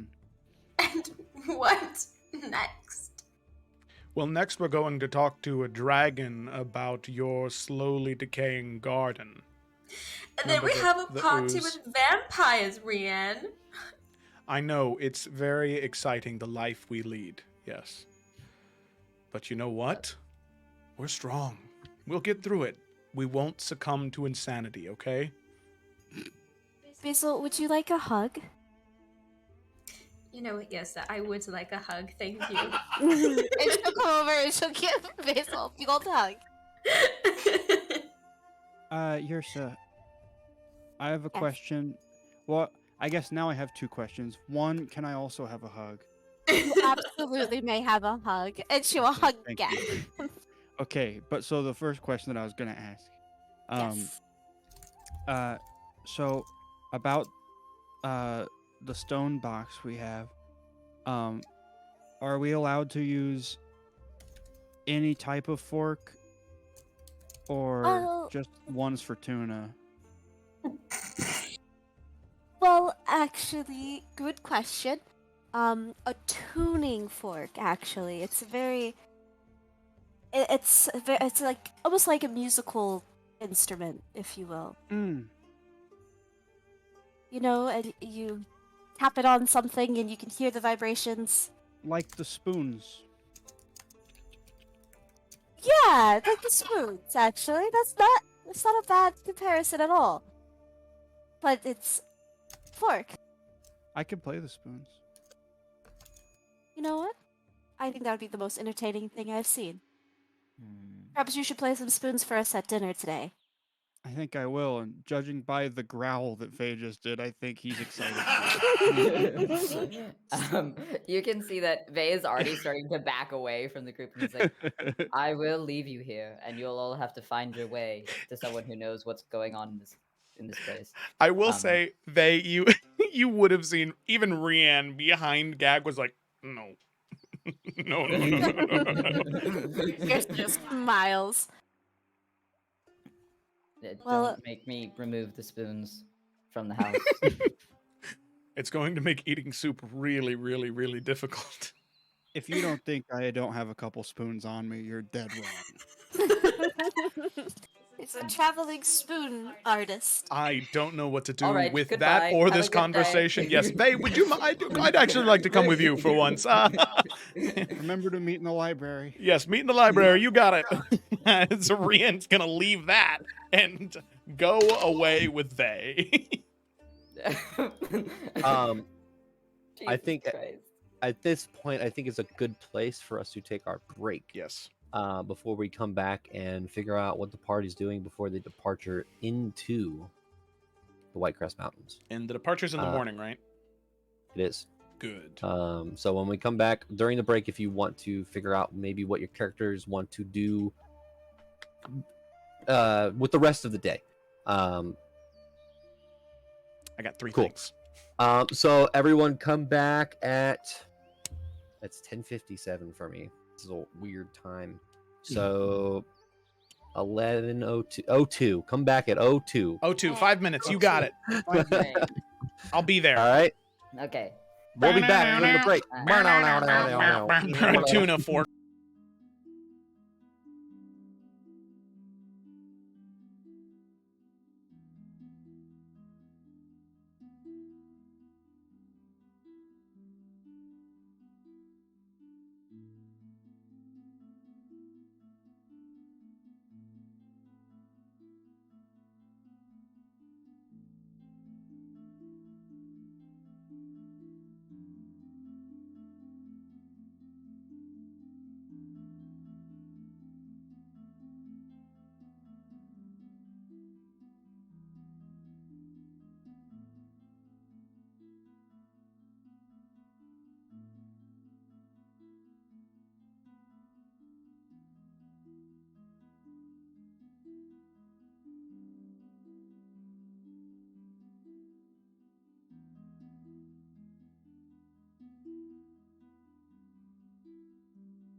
We're back. Oh my God, Rachel. Stop it. I'm sorry. Welcome back, everybody. We are going to dive directly right back into this game. After a couple of things have happened, Vey talking with his sister Ver, eventually talking with his brother Ada, some good conversations with Gak talking with Ada about his artifact book that Ada picked up on innately from just, he's just a cool spell guy. Rian was requested by Vey's mother Veet to meet her in the courtyard for a sparring session. At the same time, Basil made her way down to the Court of Healers and eventually to a Temple of the Raven Queen and made a connection there and got a justification of the path that she is on. Yursa talking with Shen about the rifts, being given a stone called a rift stone, which will allow the party, or more specifically Yursa as a rift warden, to tell which plane of existence they are looking at when they're near a rift, or if they go into another dimension, to know which dimension they're in. It also can be used to change the attunement of a tuning fork. Hey, you found it. And I'm retconning some stuff because I did a little oopsies in my notes. Before Shen said that the party could obtain a tuning fork, which would be an item that is attuned to a specific plane of existence in the world. But that's not how my world works. Instead, my notes say that Ada is going to be giving them a tuning fork because he is the creator of such item. So we return after the sparring session with Rian and Veet, which was very intense. Rian learning some things, possibly teaching Veet some things. It was a overall grand time as the party is back together in the courtyard, or the cliffside courtyard. They've reconvened, and we are gonna go into what, one by one, or if anybody doesn't have anything or has something, what the party would like to do before they make They go to sleep and wake up the next morning ready for their adventure into the White Crest Mountains. I have two things, but one needs to be done after everybody goes to bed. Cool. But the first thing can be done rather immediately. As they and Rian are kind of walking away and we reconvene for a little bit, Rian does want to find Yrsa and have a little talky talk with her. If he can. Where is Yrsa? I think at this point, she would have done a quick check-in on Gideon to make sure he was comfortable. And then Yusuf has really enjoyed these creatures that are here, so she'd probably just be sitting in the snow somewhere, like trying to talk to as many of these little like fox, rat, weasel guys as she could. These are different types of creatures that she's not used to, and as much as she loves her plants, she also like any type of animal is like her new best friend. So she's just, studying these creatures, sitting in the snow somewhere outside. So, walking up to that, he would kind of smile and laugh under his breath and would say, I hate to take you away from something so important, but do you have a moment to talk? Kind of looks at the creature and then looks at Rian. I suppose we can finish our conversation later. It was wonderful meeting you. And the little creature scurries away. And Yurso pats at the snow next to her for Rian to sit down. I was actually wondering if you could come somewhere with me. I haven't painted in a while, and I'd love to see who's become the better painter since we left Lunaria. A little competition, if you will. Alright. I will take you up on that. Where are we going? Well, where we just were, the courtyard. That crystal tree overlooking the rest of the mountains. I thought it was quite a beautiful sight. She'll get up and let you lead the way. Okay. So he will head that way and hopefully being able to remember which way it was without one of the... Yeah. Yeah.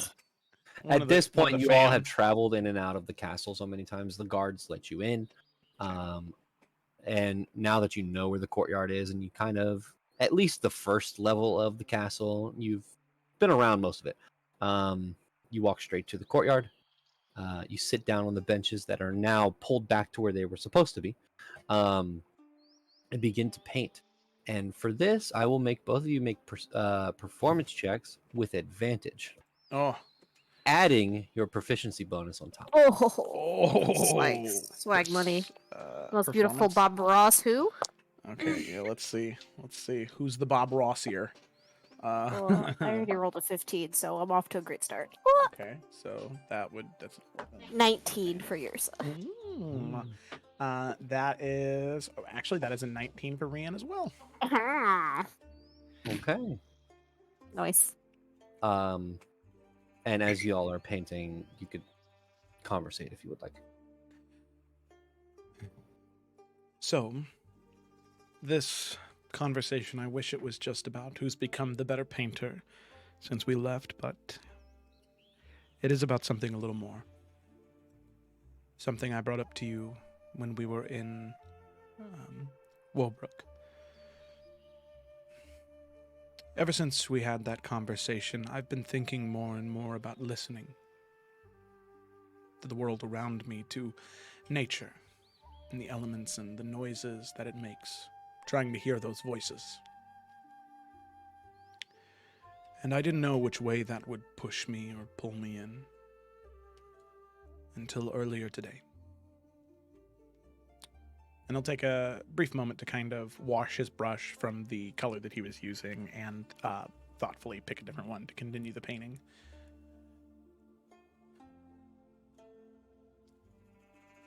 You're some of my people.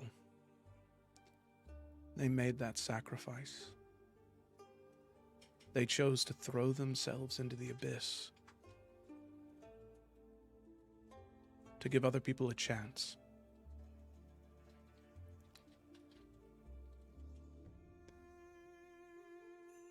I would never try and sacrifice myself if there was another way.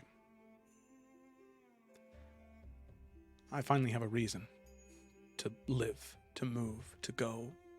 I don't want to throw that away, but if we face the same dangers that my people faced all those years ago, then I need to know how to maintain and how to understand that rift magic. The same magic that you so expertly understand. So, Yrsa, if you'd be willing, I would be honored if you would teach me what you know. You are very kind in how you speak of me.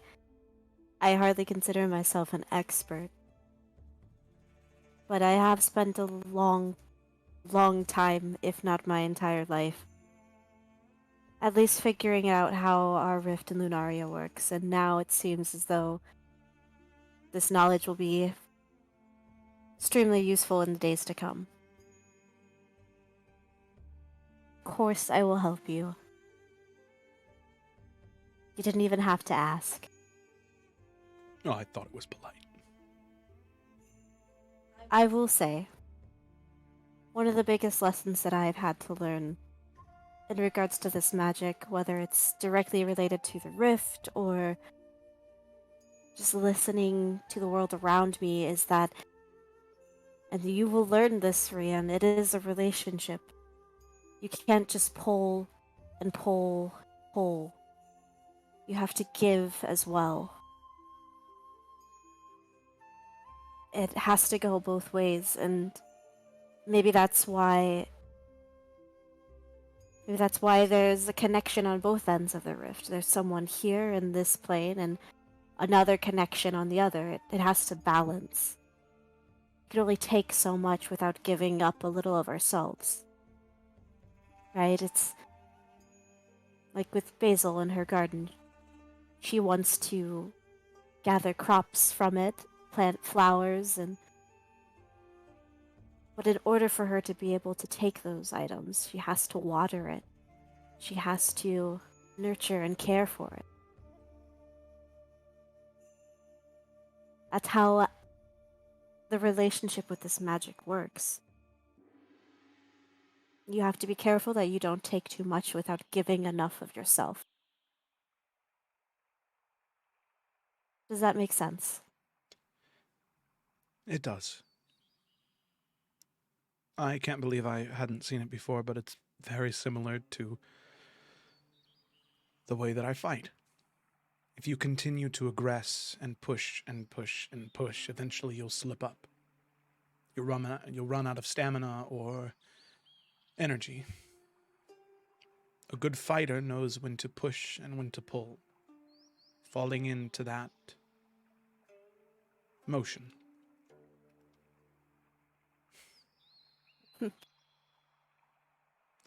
Also, I just have to say thank you. You make it so much easier to seem like I'm the old wise one of the group when you give me this wisdom for free. Well, I'll have to start charging you next time then. Whoa. Let's not get too far ahead of ourselves. But also, I would understand. You did a good job today. Oh, it was fun watching you get beat up a little. Oh, no, I put on a brave face, but I'm pretty sure that woman could snap me like a twig if Oh, we I don't weren't believe sparring. Oh, Can I ask you a question? it's only fair. I asked you one. I suppose you can ask me one.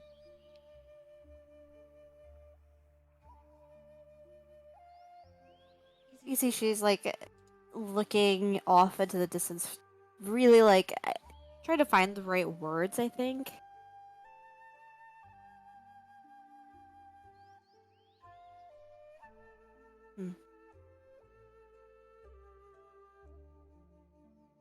Never mind. Rian kind of smiles at that. And he'll say, "You're some Moonglade. I've never known you to withdraw from a line of questioning ever before in the time that I've known you. If you have Well, something you would like to ask of me, I'd be more than happy to answer it. Kind of looks over and she raises an eyebrow. Sometimes, believe it or not, I don't always have all of the answers, nor do I have all the words to phrase the question. But no, this is... Something was said recently, and I don't know how... I don't think I have the words to quite understand it yet. That's all. All right. Your painting looks very nice. Well, thank you. I had a pretty good teacher. I know. Remember what I said. It is a give and take. And he'll kind of nod, and the smile will fade just a little bit as he'll reach over and place his hand on your hand, on Yrsa's hand, and say, "Remember, Yrsa, it's give and take. You don't have to carry the whole world on your shoulders, okay?"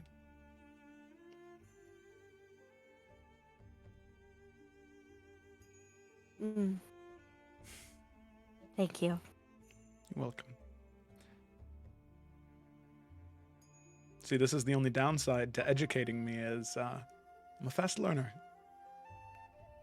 Well, you still have miles. Okay, to all go. right, all right. He'll kind of pull his hand back and throw his hands up. Okay, all right. Your painting is also very pretty. Thank you. You're welcome. With that connection, you take your first class or your level 6. Oh, did you break your headphones? What did you do? Wow. I was just trying to fix my hair. Rien, you level up to level 6. And Yrsa, you level up to level 6. Yeah. That was number 1 that Rien wanted to do. Number 2 is at the very end after everybody's asleep. They said there's 3. I decided to combine 1 and 2 into 1. All right, cool. As Rien and Yrsa, we leave you there. Is Gak, do you have anything you want to do? Yeah, probably when everyone's going to bed, and everyone has their own room and whatever gets situated there, Gak is gonna just kind of sit with his book and focus on it. Not with any particular goal in mind, just kind of sitting there and trying to figure it out. All right. So we have 2 things that we're going to do at night. We're going to shift over to Basil. Basil, is there anything you would like to do, before nighttime and before you guys head out? That was hella cute. Yeah. Love it. So did I ever meet with a healer? Danielle. Oh shit. I'm horrible. No, you No, didn't. you're good. Because I would not put it past Basil to just walk out without No, we can say that happened before all of that, before you walked out. Okay. If we want to double back to that, Danielle definitely would have found you. I so mean, we're for the gonna- sake of time, it's fine. If you want to just if you had an idea of what Danielle would have been able to teach me, you can just message me. That's fine. Hold on, give me a second.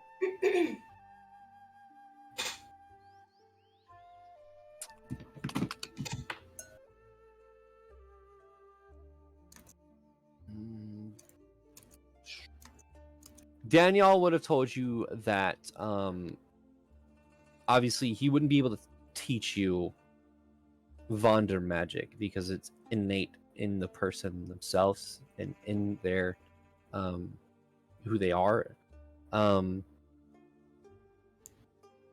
He instead would have recognized you as a cleric of the Raven Queen. You would have told him, and for your journey, he said he would tell you that when you come back, two things. He would give you an update on Gideon, telling you that Gideon is a lot more stable than he was previously, but he still cannot leave because the toxins in his blood are not removed. That they believe they will be able to remove it and cure him of this disease, but there may be drawbacks, and they don't know what those are yet. One of them has already occurred, which is how his leg is now what it is. Also, he would have given you a diamond Oh, sick. that you can use for Revivify.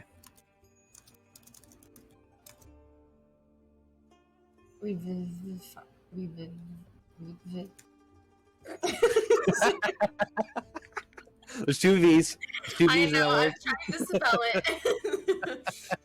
I swear to God. I'm sorry.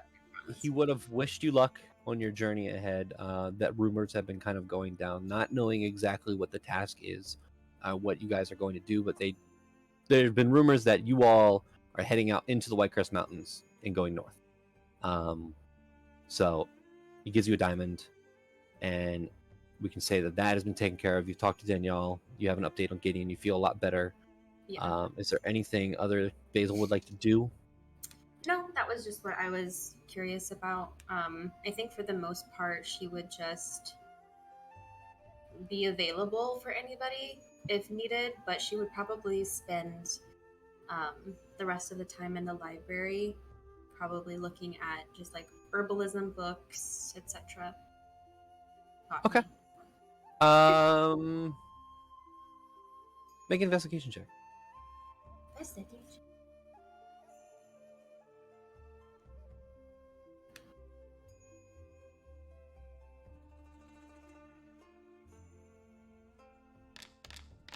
Ew.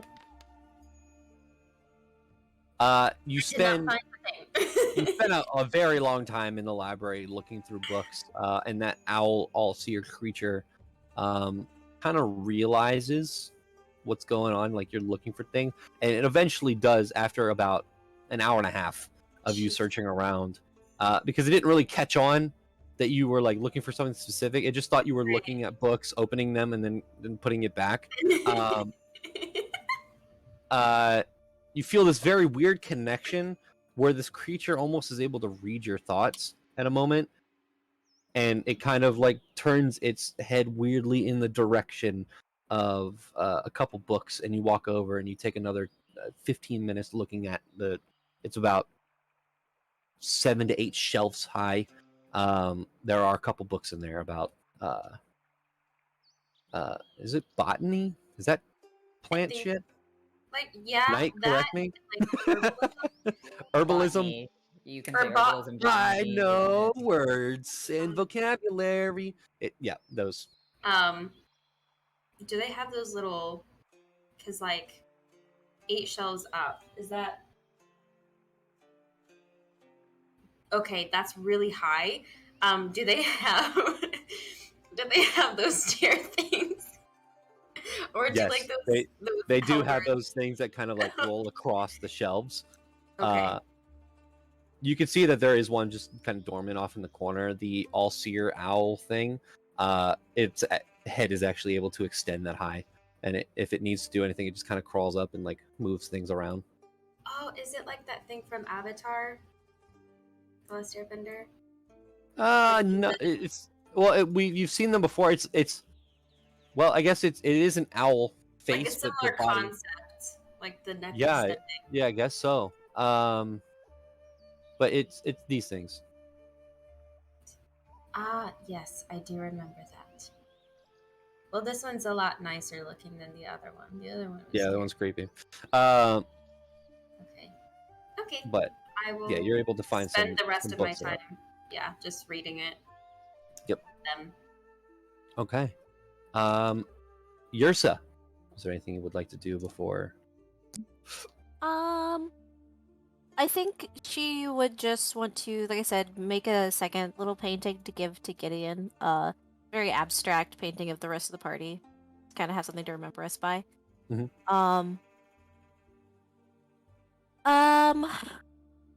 Other than that, I think she would probably just kind of, like I said, just spend time with these little critters out here.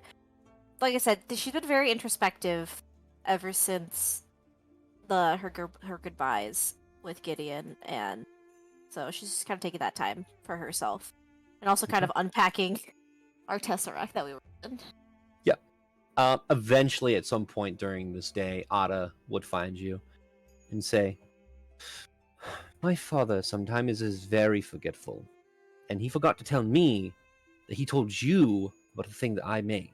So here," and he hands over the tuning fork, which is, if you've ever seen an actual tuning fork, you know the things that you can, yeah.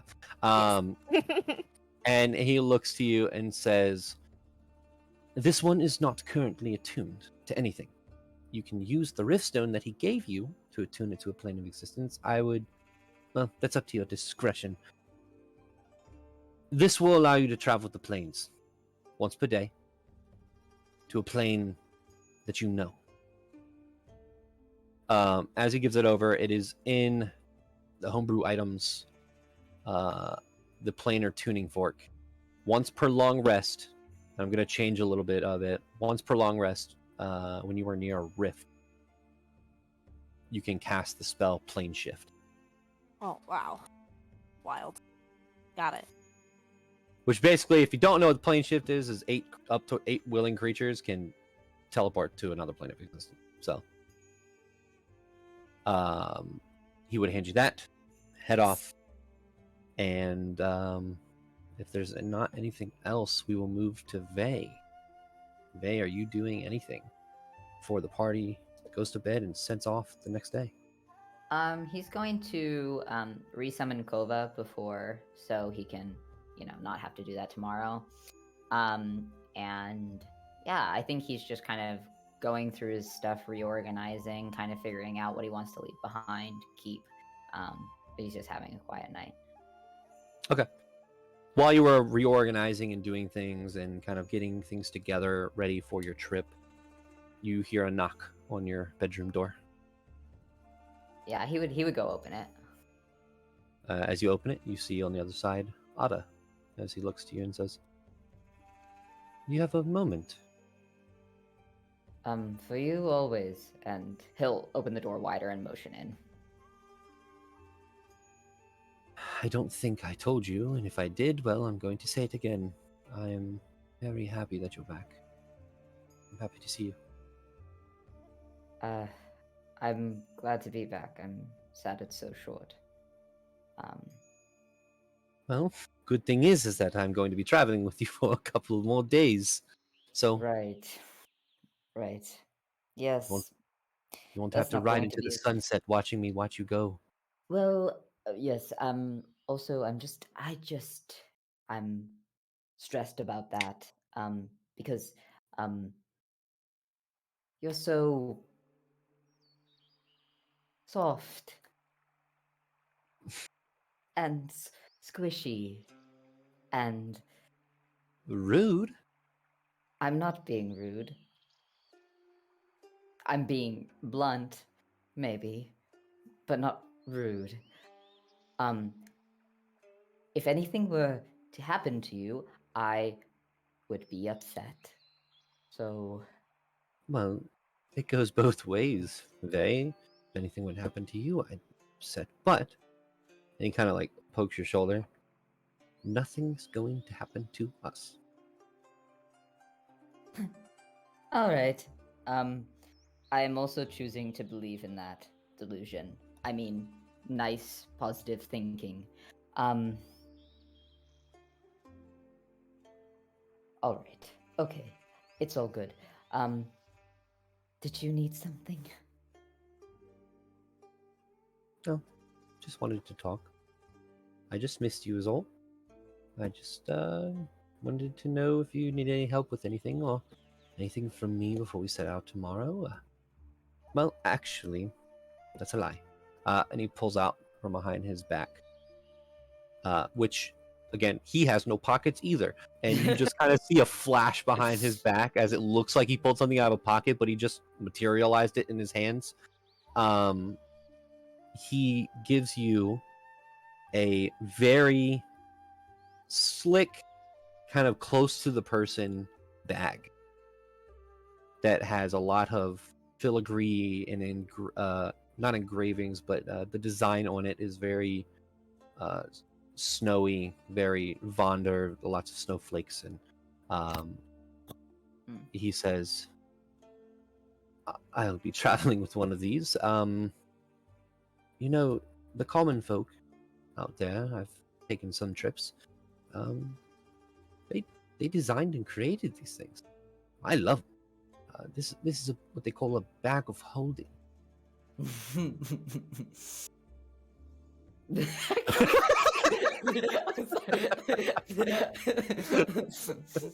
An annotation. Nick is like doing the like whoop whoop thing, but like with his arm in silence. It's really funny.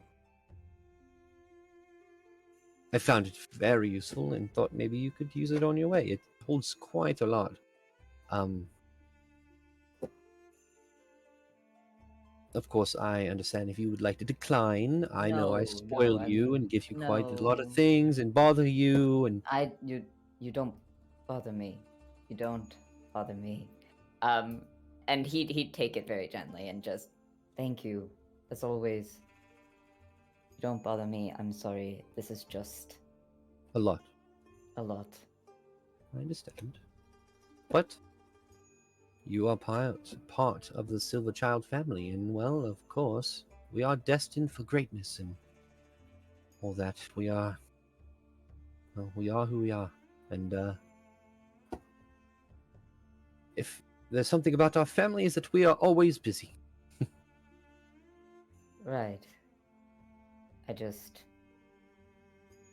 like I was saying earlier, they're good people, and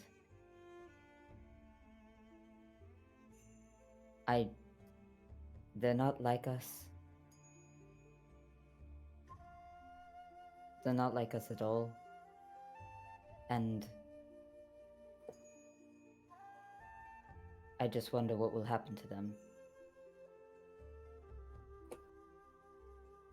Well, I'm sure that with you along with them, they have greater chances of succeeding. Which, you know, without you there is probably 0, so... Oh, I wouldn't put that much on me, truly. Okay, I'll say maybe 0.1%. After seeing your friend Rian fight Mother, I understand that maybe he's also capable a little. He's yelled at me before, you know, and I'm holding a grudge, actually. Oh. What'd he say? He kind of threw a hissy fit, actually. Really? He seems so put together. He seems so very... No, not at all. One of Gideon had been kidnapped, and we had a little confrontation, and he said I wanted Gideon to die. It was very dramatic.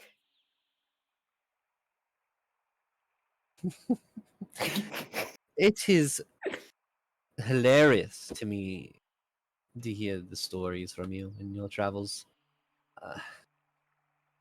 You have seen more of the outside world and gone farther, at least, than I have. And I'm much older. Well, now you get the chance to experience it firsthand. You get the front row seats. Well, not really. I'm going to a place that's also covered in snow, so I'm not really seeing anything different other than mountain ranges that are different, or rocks, or maybe even very dangerous creatures. Who knows? I'm not getting out there and traveling across Valamine and going between rifts of existence. That sounds a lot of fun, by the way. I want to do that. I'm jealous. For all the fact that you are so smart, you are also so stupid. And I love you so much for that. Yes, it will be fun. It will be fun.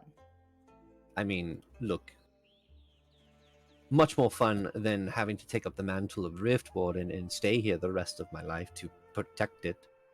Unless, remember what Father said, unless that guy is alive. If that person is alive and you have some way of closing the rifts, you could close the rift here, and then we could all, we could do whatever we want. Well, we'll probably still stay here, but, we could get out more. If you are good at one thing, it's finding things that motivate me. It's an interesting way to do it. But I'm not going to let you be tied to a rift for the rest of your life. So there's no choice but to succeed. Yes. Well, yes.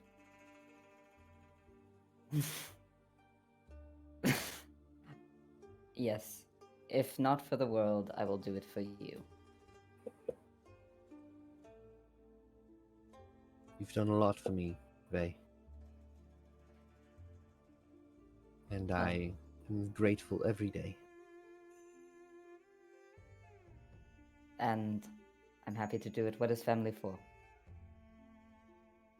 I'm gonna finish packing. Thank you for Vag, and I'll see you tomorrow. You'll see me for the next couple days, yes.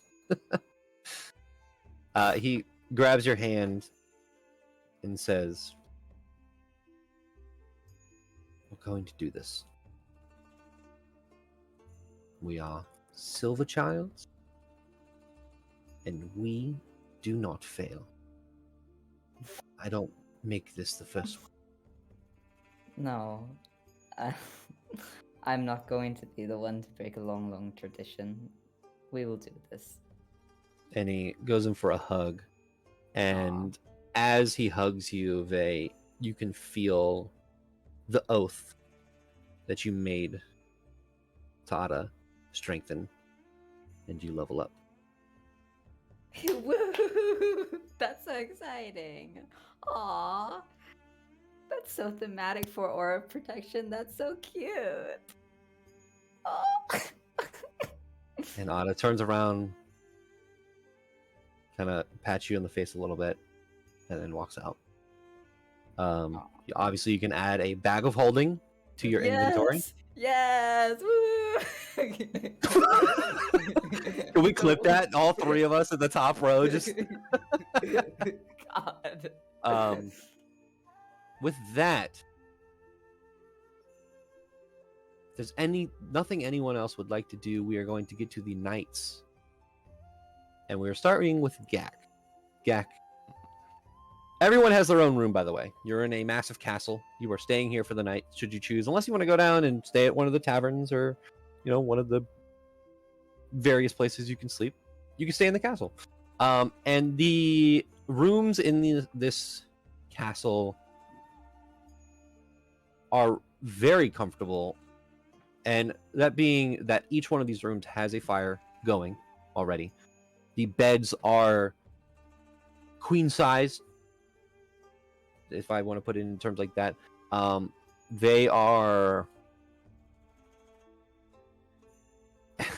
they almost feel like Tempur-Pedic mattresses. They're like made of magic. So like they give like this like cloud feel as you sit down on it, but it's like a firm cloud. What's my sleep number? Whatever you want it to be, Gak. 32.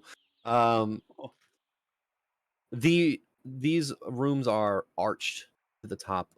These 15-foot ceilings with columns in the center, with a desk, a fireplace, a cushioned chair, a bed that has the poles on the sides that have like kind of like the curtain-esque stuff. I don't know what it's called. I don't know what the beds are called, but you know what I'm talking about. Each room, you are on one side of the castle, looks out into the distant mountains of the White Crest. Kind of the same visage that you saw in the courtyard, except from a different angle on the side where you can see that drop off, and then you can just see mountains in the distance that kind of crest downward and then shoot back up, almost like the uphill of a roller coaster. It's just these mountains and spires that kind of disappear into the distance of the clouds. Gak, you walk into your room, and again, this is the nicest place you have ever been. And as you are kind of opening your book and you kind of look up at the ceiling, and the ceiling also has magic, creating a starry night above you. You sit there with your book. Alrighty, hello.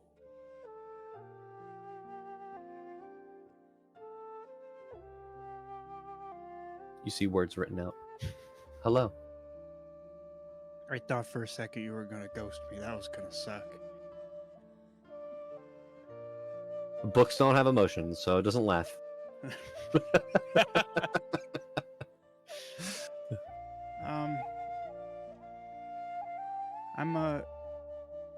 I'd like to say, like, ask how you're doing, but you're a book. I just wanted to check in, I guess. As you say, you're a book.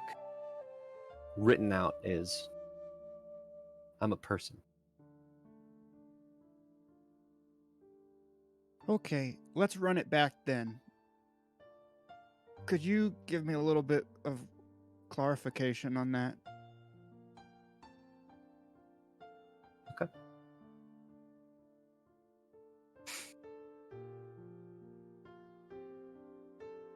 Gak, you watch as the seam of the book in the center starts to rip open. This very dull, welcoming white light. And you see written out on the page, "Let me show you."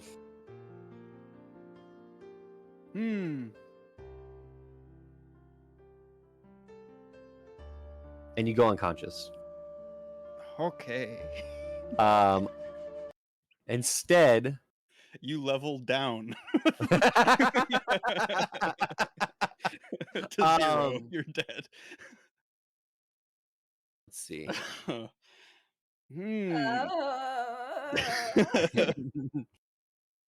Knight is not having a good time in the bathroom. No, I am muted just to make that noise because that's the noise I've been making while I've been muted. And then it was like the book starts ripping open, and I literally audibly went, "Oh fuck no!" Like literally that voice. Knight is my inner monologue. You are jutted out of your consciousness. And I'll just make the parallels now. Like in Harry Potter, you appear in a stone hallway. In front of you Is Hagrid. is Hagrid.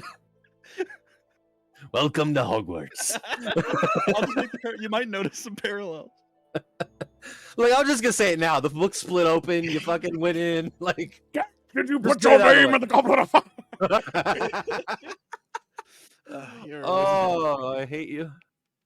You're a wizard, Harry. wizard. I'm a Gak. Okay. All right. Trying to get the. Nope, not the good music. We're just gonna. Where did it go? Here we go. There we go. Okay. You are in a stone hallway, and walking in front of you is a younger elven man with very long black hair that almost goes past his waist. He is adorned in very ornate robes.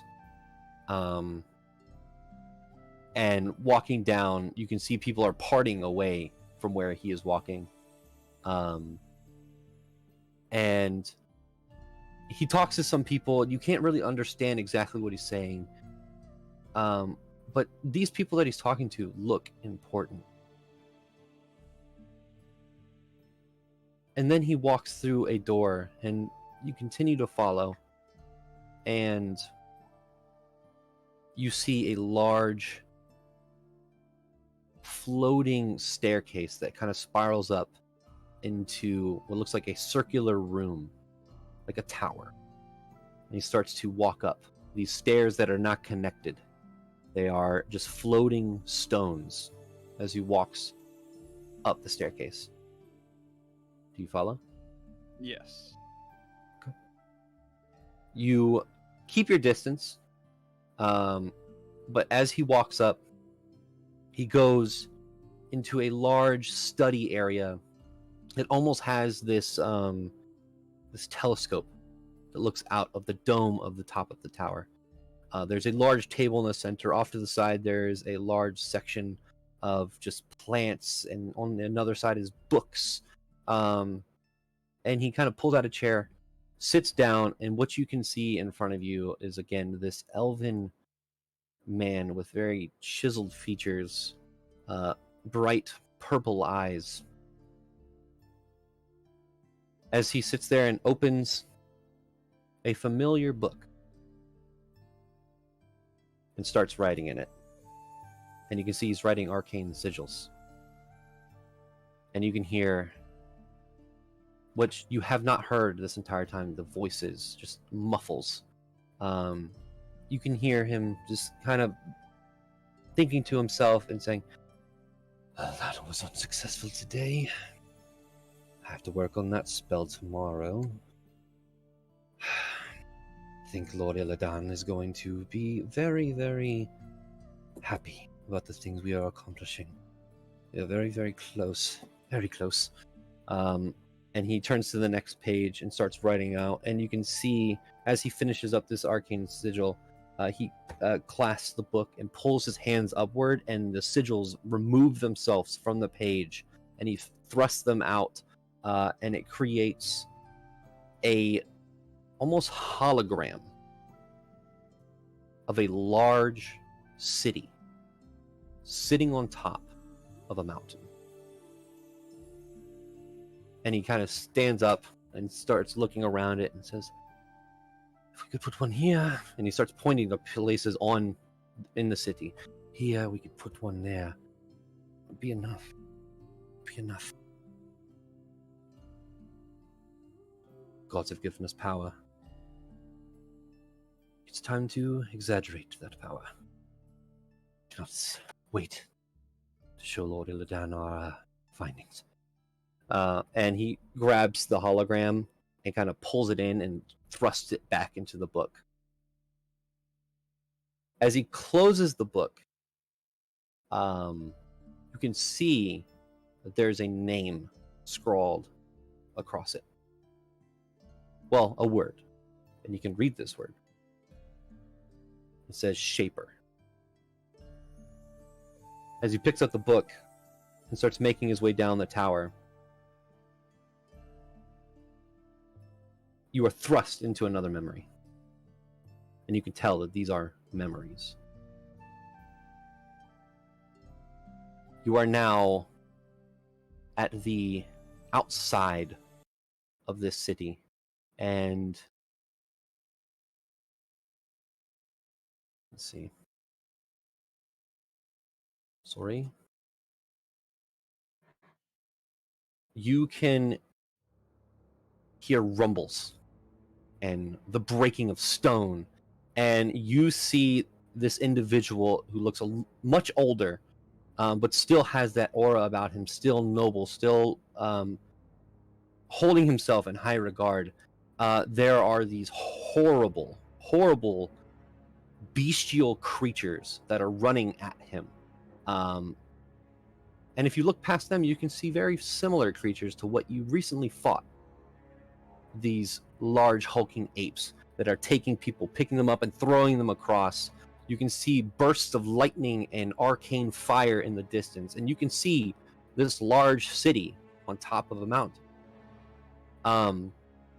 You see this person as these creatures are coming towards him. He places the book in the air. As he spins it in the air, you watch as the arcane symbols alight, and he casts a arcane torrent of lightning that streak through all of these creatures, disintegrating them where they stand. You can see another individual who looks like a spellcaster as well, kind of doing something similar, but not to the extent. And he looks back and goes, "You've gotten much better, Izirin." And you see this individual holding the book again starts to make his way down. There's chaos. There is panic, but there are people that are fighting back whatever is happening.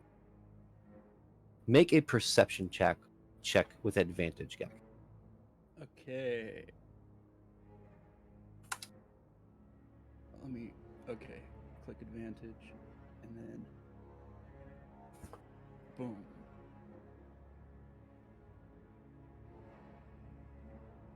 Did it send? Might not have. Oh, there we go. Oh. You see individuals that are in what look to be guard attire, but it is nothing you've ever seen before. It is not plate armor. It is more like tiled leather. They have these like kind of shell-like like smooth helmets on, and they are wielding the same sort of style as the blade that Rian carries. But you don't see arcane sigils on them. You don't see what Rian has. It's just the same style, and you can tell that. You're a very perceptive person. Even with the 11, you can tell that the style matches. You hear the name once again being called out by individuals. They call out to this person that you were following, calling him Izirin. Eventually, you are thrust from another memory into a large great hall. Columns that go up 50 feet. A central area that would be emptied if it was not for the rubble that is carried throughout here. You can see holes in the ceiling, and you can see an individual with black hair pulled back to a ponytail, with very, very more ornate armor than the guards you saw, with a symbol that matches one of the symbols that Rian has on his blade. And you can see that Izirin, this individual, is making his way towards this person. And Izirin goes and says, Lord Illidan, everything's been breached. We have no other option. We have to. And Illidan just kind of like racks his brain and says, there's nothing we could do. There's no other option at all. No, there's not.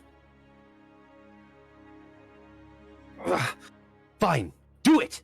And you are thrust back to another memory where you see a horrible, towering figure as this memory is kind of jutting across, breaking through the large gate that leads into this great hall. A large, otherworldly, it's hard to describe, this large, otherworldly creature that probably stands 30 feet tall, breaking in with arms that don't have hands. They seem to be more tentacle in nature, as it kind of rips through the stone. And the only other thing you see before you watch Izirin grab Illidan and teleport away is a two heads that rest upon its shoulders. As it breaks down the doors, they teleport away to a central chamber. You don't know where they are. and you can see 6 arcane sigils. As Izeran looks at Illidan and says, "Are you sure?" "Yes, do it." And you watch as Izeran places the book on the floor, flips to a page, places his hands on the book, and releases arcane sigils that match those around. As he does this hand motion, they split into 6 points, make their way over to these arcane sigils, and he slams the ground. And the last thing that you are shown is this crumbling of earth. And you hear what sounds like a mountain moving. As that happens, this creature somehow teleports behind them into this chamber. And Izeran pushes this Lord Illidan away, and Illidan disappears as he pushes him. And Izeran screams up at this creature, and you just watch a release of divine arcane energy explode.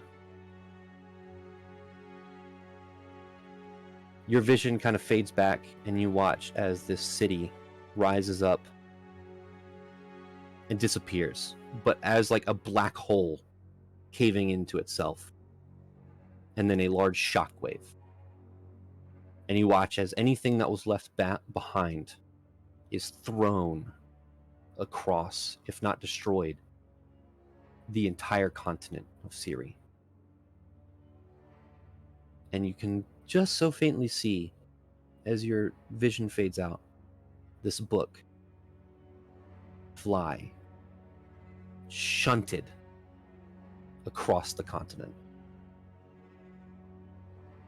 And you hear a voice.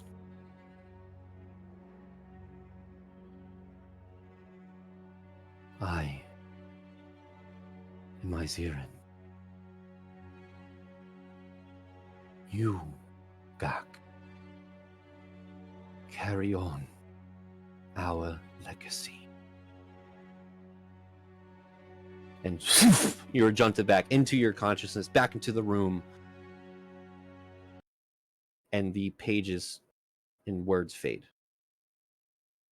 That which was written before. I think I was holding my breath for most of that.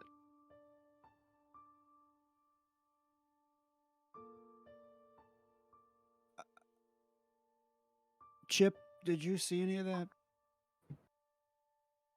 Robert. Okay.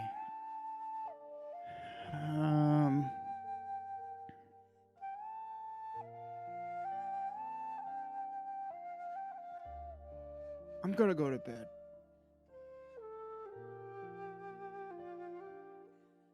Yep, okay, good night. Okay. Takes the book, sets it down, takes off his jacket, gets into bed. All right, that's good night. Okay. Rian. Yeah. Okay. So Rian is staying up pretty late, probably until about 1 or 2 a.m. in the morning, waiting until he knows everyone else is asleep. And at about that point, he is going to move out of his room, and he's going to stealth as quietly as he can towards Gak's room. Okay. I would like you to make a stealth check. You got it, dude. And Since I'm there's no roll- perception check needed for this, because Gak is sleeping. It uses your passive. Okay. So luckily I've got advantage and plus 10. Okay. Oh, wow. And that is going to be a 23. Well, Gak, your passive is 16, so unfortunately you do not hear as Rian... Is your door locked? So, Gak probably wouldn't know about a locked door, but he always sets an alarm. However, I don't know if he would have. Do you think that he went to bed, like he saw that and he was like, okay, all right, and he just forgot Mhm. about it? I need to think real quick about whether or not if that's the last thing he does. I kind of feel like when he's in his room, he just does it. But because it's fun, he did not set it alarm. Okay. I will say, Rian, you open the door and you step 1 foot, and then your immediate reaction is fuck, because you know that Gak sets it Yeah. every night, Mm-hmm. and then nothing happens. All right. And he's going to make his way over to where Gak is, and wherever the book is. It So- is. Where's the book sitting, Gak? Yeah. It's not with you. You said you just sat it down. Is it on the table next to your bed? How big is the room? Oh, it's like 20 by 20. It's fucking massive. What is a location furthest from the bed that could be a place that Gak would have just I think he would have put the book in a place and Like shoved it. farthest away from him. Or just like, Yeah. yeah, you just go over. didn't- Okay. I don't need it next to me right now. Like that kind of thing. Each room has like this kind of like little tiny like circular desk like right next to the door, kind of like to make it easier to understand. Like it's like where you would leave your keys or like your wallet, like when you walk in. That's the furthest away. There's also a desk in between two chairs that face a fireplace as well. But Is there like a drawer? there is a dresser in this room that would have drawers off to the right that would be furthest away, and then next to that would be like a vanity. He probably would have put it in a drawer, like in a dresser drawer. Okay. Ryan, you walk in. No book in sight. He's Make looking an for the book. investigation check. Yeah, investigation. Okay. Oh, this isn't very good. 13.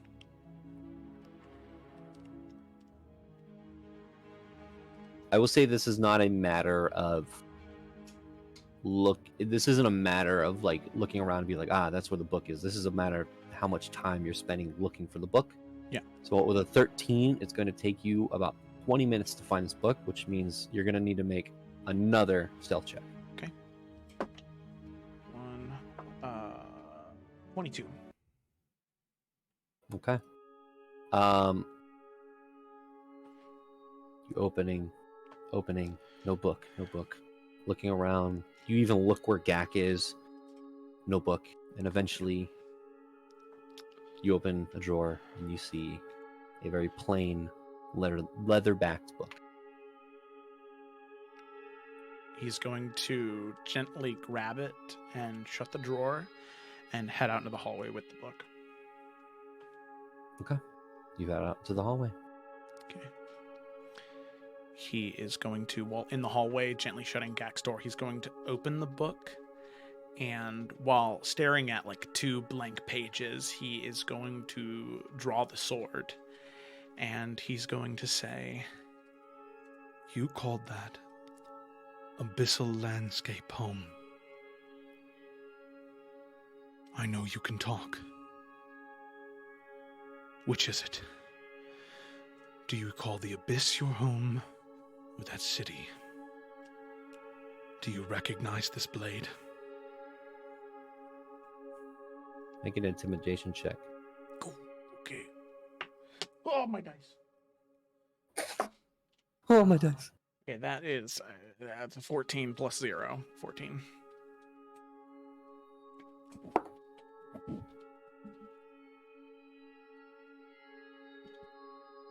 No response. But you watch as... Let me ask this question. In which order on Rian's blade are the symbols? I would say, right now they are oh man. It's definitely the foxes that are representative of fire, and then the mountain representative of stone that are first, because the others are currently inactive. Okay.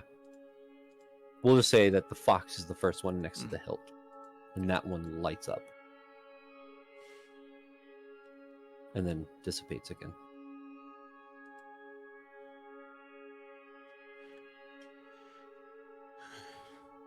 You obviously have a connection.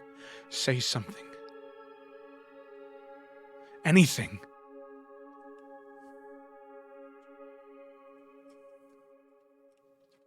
Both runes light up. And they dissipate again. And you watch as ink meets the page.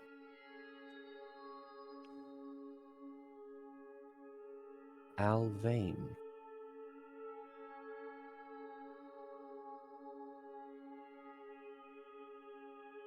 Correct.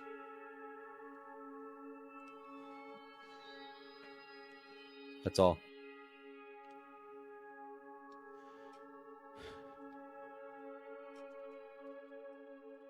Do you know that name because it's your enemy? Because it's your friend?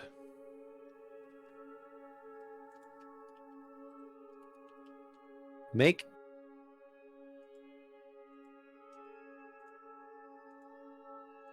a charisma saving throw. Oh, shit. +0, baby. 4. You really want to touch the book. You drop your sword.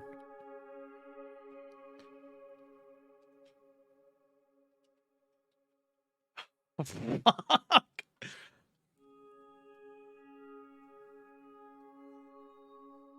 I think he's going to try and resist because he doesn't know if it's a friend or an enemy.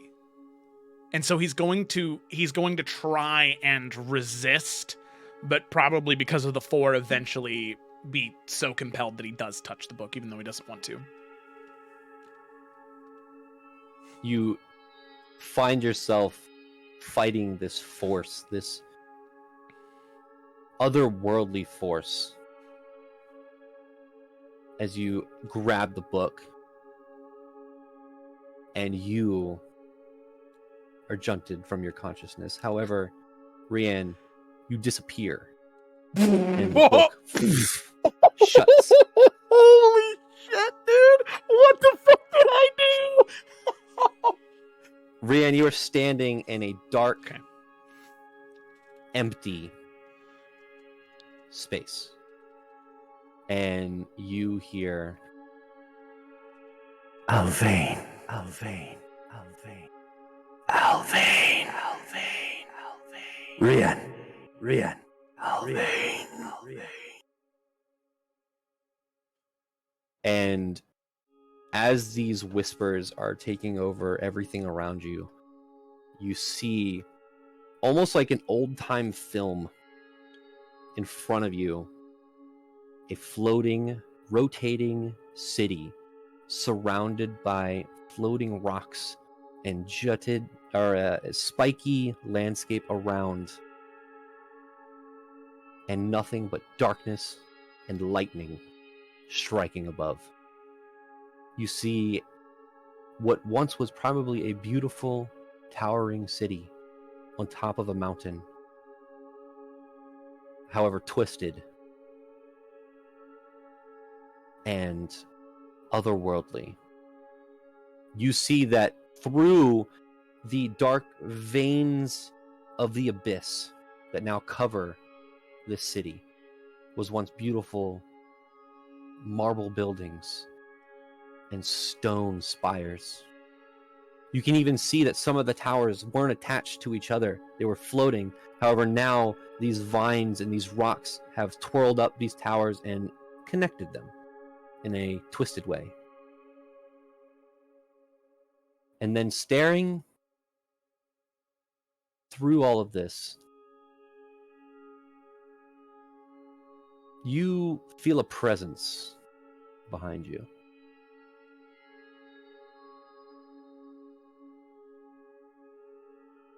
So you turn around. He won't turn around. Immediately, he'll look at the ruins and, not knowing who this person is or what took him in here, he'll say, "What did you do to my home?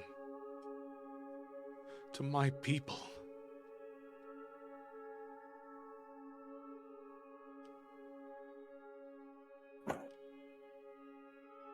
You mistake.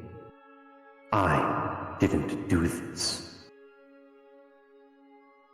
I'm still trying to save it.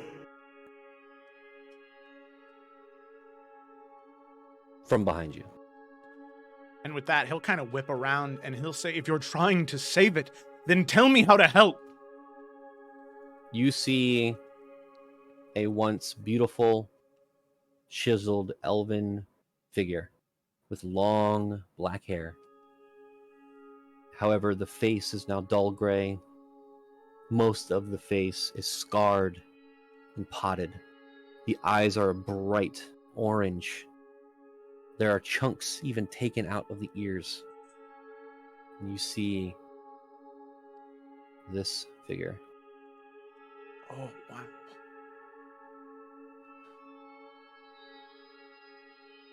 My name is Iziran Alpha. And you can see that, like, as you're looking at this individual, there is, again, like an old-time film, except there's color to him, and there is, like, his existence is, like, coming in and out. But you can tell, like, there's, like, this, he's trying all he can to stay in this form. Can I, just because Rian was forcibly taken into the book, can I get a vibe check on this corrupted spirit in front of me? Like, just from how he said that, do I believe him that he actually is trying to save this place? Make an insight check. Okay, all right. Well, +6 with advantage, boy. Okay, well, good thing it's advantage. Nice. That is a 24. This individual looks broken. Mm-hmm. He looks like somebody who is on the last threads of their life and is still holding on somehow. There is a glossiness underneath each one of his eyes from him, what seems to be crying. There is a genuine,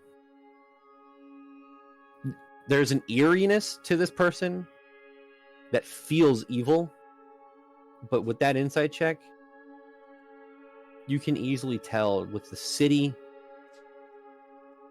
and where this person has been, because you can put two and two together, that evil aura is only coming from the place around. Not from him. He is fighting through that.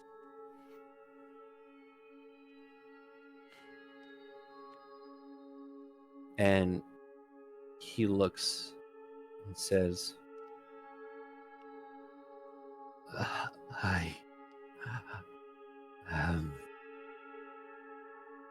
try.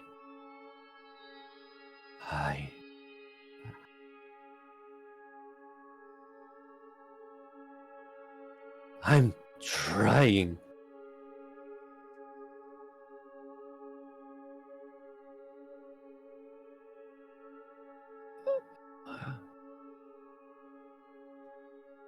I'm sorry. And once again, you hear, Alvain. No.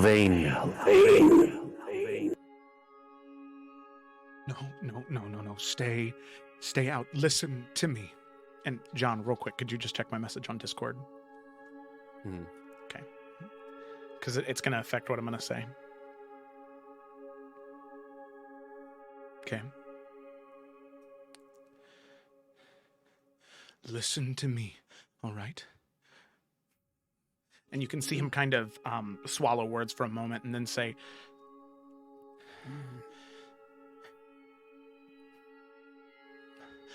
I don't know who you are. I don't know what that name means, but I'm going to help you. This is my duty, my responsibility, all right? Illidan.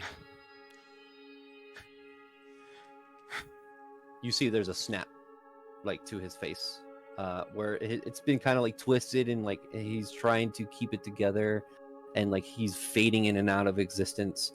And there's a realization and a snap that you have his attention. Illidan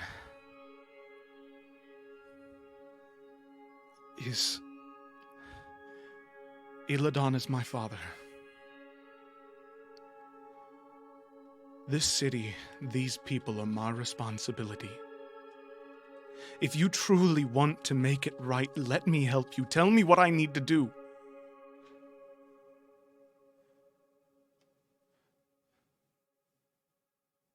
Do not come here. Now. No, I refuse to believe that. I have to help somehow. I can't just abandon it all. In time. Secrets will be told through my work. Through my book. It's too dangerous to come here now. We thought we trapped it. We thought we saved everyone. Got out. The city is gone. There are few left. But even now, we are twisted.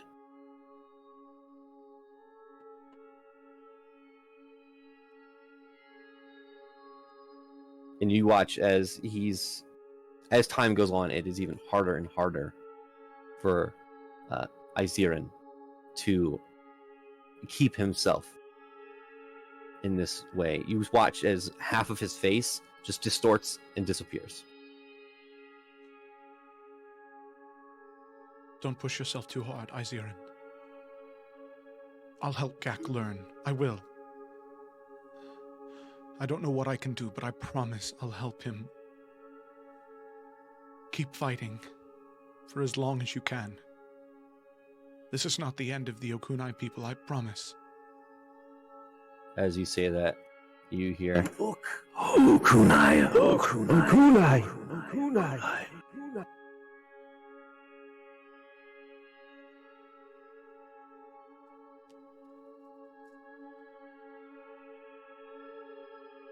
and before you are thrust out of this existence, you just hear Destiny.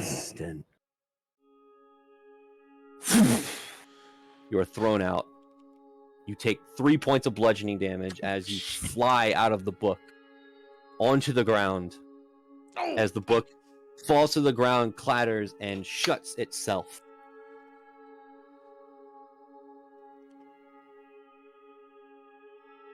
And with that, as you sit there, Rian, with whatever new information this is, that's where we're going to end the session. Woo! God It's time for my damn. nighttime dump. Hey, Ryan, what's going on? Thanks for joining us. Thanks for watching. This has Oh been my Tales with Evrand. We're God. getting into the serious shit. Oh my. Getting into. Getting in. We're not there yet, baby. Oh, Hell yeah. holy shit, dude. I don't know what Amazing. just happened. Oh, well, thanks for watching, everybody. If you're watching on YouTube, make sure to subscribe, like, comment your favorite moment from the session. Be sure to tune in to Twitch to catch the 2 other campaigns that happen on there, or come back, what is now, by the time this is coming out, probably weekly, for the Tales of Evrand sessions on Thursdays. Thanks for watching, and we'll see you next time.